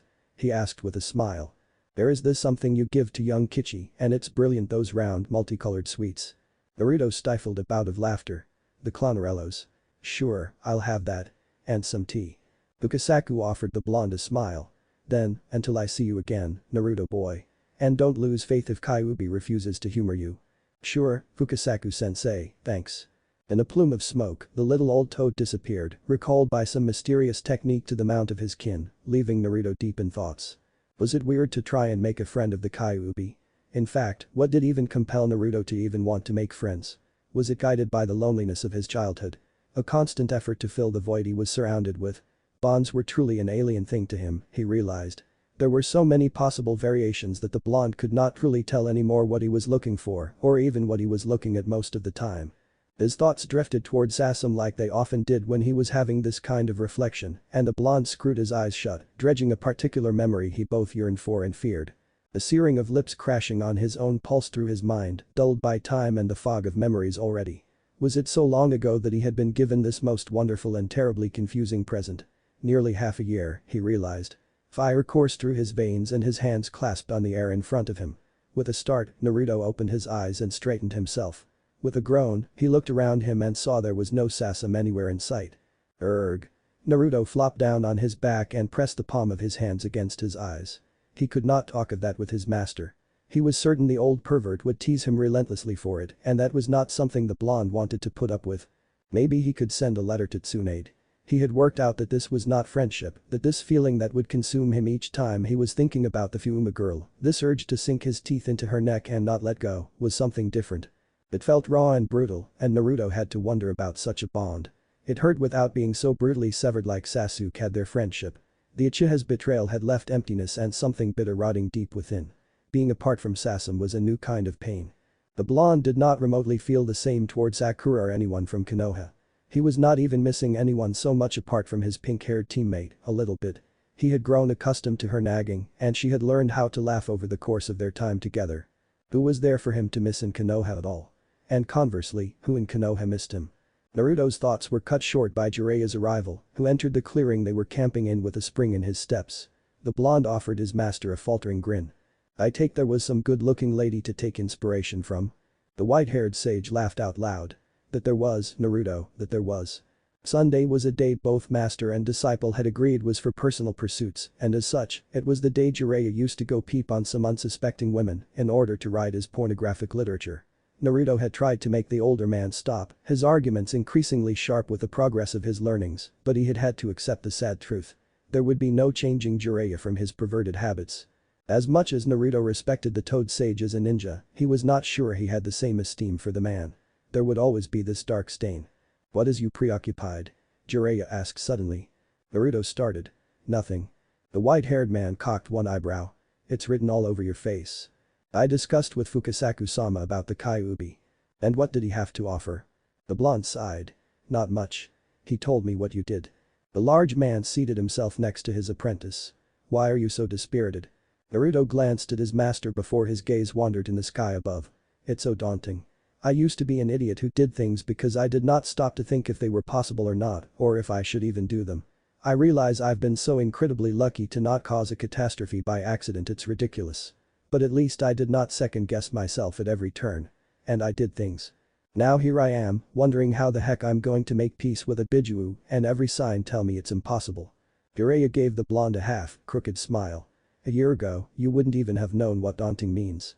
Naruto answered with a dry laugh. You have something wise to impart unto me, or are you going to mock me? Wisdom comes from experience, so I might wait and see what conclusion you come to. The blonde's head slumped as his shoulders sagged. I'm not sure I can afford a fuck up, sensei, he whispered. Jiraiya nodded in agreement. Very true. Let me say that to you then. The truly important challenges you face, you don't approach them asking yourself if they are possible or not. The only thing you need to wonder about is what they are worth. Worth? Sure. Making peace with the Kyuubi, gaining his friendship. What is that worth to you? Naruto huffed and threw his arms in the air. That's exactly what I don't know, sensei. He remarked bitterly. I've no idea what being friends with someone means. The best I have in Konoha are acquaintances, not friends. You made sure to explain that to me. I liked being with Sora, but we left before I got my head around what I was feeling exactly, and don't even get me started on Sasam. And a giant fox isn't good enough for you? Jiraiya interrupted calmly, shutting Naruto up. The blonde sputtered for a second. What? No. I mean yes. Maybe. He said, increasingly at each betrayal of his uncertainty. I know why you want me to be friends with the fox, it's all about his power and I don't want that. Then don't, you exasperating child. Jiraiya roared, his eyes rolling up in his socket, hand thrown in the air. It's about what you want, Naruto. Not me, said the sage, accentuating both words while pointing at himself, but you. He said, jabbing Naruto in the ribs. Don't weigh me in your decision-making, boy. No one has that power over you. I'm your master in the ninja arts, I can provide advice regarding this bitch we call life, and if you ever need me to woo a lady I'll be your wingman, but this is the kind of problem between you and yourself. The tirade left Naruto silent, the blonde not daring to meet the smoldering gaze of his teacher as he organized his thoughts. Maybe it was that simple after all. The boy was confused as to the nature of those mysterious bonds men and women created between each other. He knew for certain, however, that living without those bonds was the worst kind of torture. Yes, it was that simple. After a minute of mute contemplation, Naruto looked at his master. Thanks, Jiraiya-sensei. He needed friends and maybe the Kyuubi did need a friend too. Much like Naruto, the fox was alone. That was reason enough, right? The toad sage offered the blonde a crooked smile. If you're done, we are going. What? Why? Today is Sunday. Naruto remarked. I know, but we need to move, Jiraiya said as he fished for something inside his clothes. Showing a sealed roll of parchment to the boy, he continued. We got orders. Naruto eyed the rolled piece of paper, recognizing it in a single glance as a mission issued by Konoha. What is it? Remember the Atogakure Kunoichi I captured some months ago? Naruto nodded sharply. Well, said Jiraiya grimly. Ibiki broke her. The boy grimaced. He had heard tales of the master of Konoha's torture and interrogation section. Considering the man himself had been the first proctor of his Chunin examination, the blonde had had a taste of what the ninja was capable. Where are we going then? A small island off the coast of Lightning Country. What should we find there? Failures and rejects. Naruto's countenance darkened. Let's go then. Naruto arched as he pulled a thick rope toward him. Why are we doing this? Jiraiya cocked one eyebrow. What do you mean? Why am I doing this, alone? Naruto asked, clarifying his question through gritted teeth, the air heavy with salt and humidity whipping his face. Their ancestors were Uzumaki, sons and daughters of the whirlpool. The Senju were a firmly grounded people, but the Uzumaki always heard the call of the sea. And? Naruto barked impatiently, tying his rope to a cleat. Well, don't you think it would be disgraceful for an Uzumaki to be incompetent at sailing? I'm so telling Tsunade you made me do that alone, growled said Uzumaki with a snarl. TCH, you're no fun boy, answered Jiraiya, who rose from his seated position and, with surprising ease, started taking control of the boat. Naruto watched as his master demonstrated his ability to flawlessly, or so it seemed to the boy, sail a vessel. The blonde pouted and glared at the man. I hate you sometimes. Jiraiya barked a laugh and shook his head. Where would have been the fun? Yeah, sure, I'm certain it was hilarious for you. I hope Jiji made you sail a boat without instruction too. Naruto spat. The toad sage cocked his brow and sent a light, amused smile the blonde's way. Well, he did, and I was much better than you. The blonde silently swore revenge of some kind on the older man and started fighting against a knot. It had been a week already since they had received their mission from Konoha, but as per his habits, Jiraiya was not in a hurry. His latest fad was to teach Naruto how to sail a boat, arguing that a ninja had to be able to do a little bit of everything. When the boy had retorted that he knew how to walk on water, the toad sage had begun a long list of situations where walking on water was not the way to go. The older man had not ceased to rub it in until they had rented their boat.